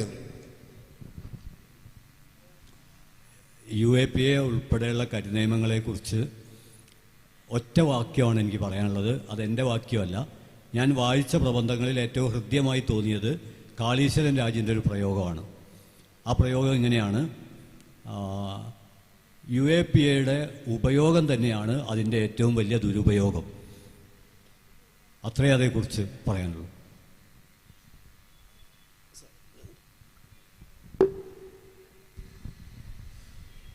അബ്ദുൽ നാസർ മദനിയുടെ പ്രശ്നത്തിൽ ഒരു മനുഷ്യാവകാശ പ്രശ്നം എന്നുള്ള നിലയിൽ നമ്മുടെ രാജ്യത്തെ എല്ലാ പുരോഗമന ചിന്താഗതിക്കാരും ഒക്കെ അതിന് പിന്തുണ പ്രഖ്യാപിച്ചിട്ടുണ്ട്. അദ്ദേഹത്തെ ഒരു കാരണവുമില്ലാതെ ജയിലിലടയ്ക്കുന്നത് ശരിയല്ല എന്ന് പറഞ്ഞിട്ടുണ്ട്. എന്നാൽ കോടതികളും അതുപോലെ തന്നെ ഭരണകൂടവും അതിൽ വ്യത്യസ്തമായിട്ടുള്ള ഒരു നിലപാട്. ദേശീയതയുടെയും മതനിരപേക്ഷതയുടെയും ജനാധിപത്യത്തിൻ്റെയും ഒക്കെ സാക്ഷാത്കാരത്തിന് വേണ്ടി ഇടതുപക്ഷം നടത്തിയ ഇടപെടലുകൾ ചരിത്രത്തിൻ്റെ ഭാഗമാണ്. ഞാൻ ഒറ്റ ഉദാഹരണം മാത്രം പറയാം. 1943 കയ്യൂരിലെ 4 സഖാക്കൾ തൂക്കിലേറുമ്പോൾ അവർ 2 കാര്യമാണ് ചെയ്തത്. ഒന്നവർ ദേശഭക്തി ഗാനങ്ങൾ പാടുകയും 2 അവർ ഇൻകുലാബ് വിളിക്കുകയും ചെയ്തു. ഞാൻ ആവർത്തിക്കുന്നു, ദേശഭക്തി ഗാനം എന്ന് പറയുന്നത് തീർച്ചയായിട്ടും ചരിത്രപരമായിട്ടുള്ള ഒരു പരിമിതിയുണ്ട്. പക്ഷേ ഇൻകുലാബ് എന്ന് പറയുന്നത് ആ പരിമിതിക്ക് അപ്പുറത്തേക്കുള്ള സ്വാതന്ത്ര്യത്തിൻ്റെ പ്രഖ്യാപനമാണ്. ഇത് രണ്ടും തന്നെയാണ് നടത്തിയിട്ടുള്ളത്. പിന്നെ എങ്ങനെയാണ് ഇടതുപക്ഷം കപടദേശീയമാകുന്നത് എന്ന് വ്യക്തമല്ല. ഞാൻ വിചാരിക്കുന്നത് സംഘപരിവാർ പ്രചരിപ്പിച്ചുകൊണ്ടിരിക്കുന്ന ഒരുപാട് ജനാധിപത്യ വിരുദ്ധ ആശയങ്ങളുടെ ഒരു ഭാഗമായിട്ടാണ് ഇവിടെ നടന്ന ജനകീയ സമരങ്ങളെല്ലാം. ആ സമരങ്ങളാണല്ലോ സത്യത്തിൽ ജനകീയ ദേശീയതയുടെ ഉള്ളടക്കം എന്ന് പറയുന്നത്. എത്രയെത്ര സമരങ്ങളാണ് ഇവിടെ നടന്നിട്ടുള്ളത്. ഞാൻ തുടക്കത്തിൽ പറഞ്ഞു, ഇവിടെ രൂപപ്പെട്ട അഖിലേന്ത്യാ തൊഴിലാളി പ്രസ്ഥാനം, അഖിലേന്ത്യാ കിസാൻ സംഘം, അഖിലേന്ത്യാ കിസാൻ സംഘത്തിൻ്റെ അതേ വേദിയിൽ തന്നെയാണ് അഖിലേന്ത്യാ എഴുത്തുകാരുടെ സംഘം ഉണ്ടായത്. ഇങ്ങനെയാണ് ഇന്ത്യക്കകത്ത് സാമ്രാജ്യത്വത്തിനെതിരെ, ജമ്മിത്വത്തിനെതിരെ വ്യത്യസ്ത ജനവിഭാഗങ്ങൾ നടത്തിയ ഇടപെടലുകളിലൂടെ അവർക്കിടയിൽ ഒരു ഐക്യം രൂപപ്പെട്ടു വന്നത്. വിവിധ ജാതിക്കാരാണ്, മതക്കാരാണ്, വിവിധ ഭാഷക്കാരാണ്. പക്ഷേ ബ്രിട്ടീഷ് വിരുദ്ധ, സാമ്രാജ്യത്വ വിരുദ്ധ സമരത്തിലൂടെ, ജമ്മിത്വ വിരുദ്ധ സമരത്തിലൂടെ അവർക്കിടയിൽ രൂപപ്പെട്ടു വന്നൊരു ഐക്യമുണ്ട്. ഈ ഐക്യമാണ് ജനകീയ ദേശീയതയുടെ ഉള്ളടക്കം എന്ന് പറയുന്നത്. അത് നിരന്തരം വളർന്നുകൊണ്ടിരിക്കുകയാണ്. അപ്പോൾ ആ അർത്ഥത്തിലാണ് തീർച്ചയായിട്ടും ജനകീയ ദേശീയതയെ കാണേണ്ടത്. അതുകൊണ്ട് തന്നെ ജനകീയ ദേശീയതയ്ക്ക് വ്യാജമാവേണ്ട കാര്യമില്ല. അത് ജനതയുടെ വിയർപ്പും കണ്ണീരും ചോരയുമാണ്. അത് ആത്മത്യാഗമാണ്. ഒരു ഉദാഹരണം കൂടി ഞാൻ പറയാം. ആ ഉദാഹരണം എന്ന് പറയുന്നത് ഇന്ത്യയിൽ നടന്ന മഹാസമരമാണ്. ആ സമരം 1919 ഏപ്രിൽ 13 ജാലിയൻ വാലാബാഗ് നടന്ന സമരമാണ്. ആ സമരം സത്യത്തിൽ നമ്മൾ പറയുന്ന ജനകീയ ദേശീയതയുടെ കൂടി ഭാഗമാണ്.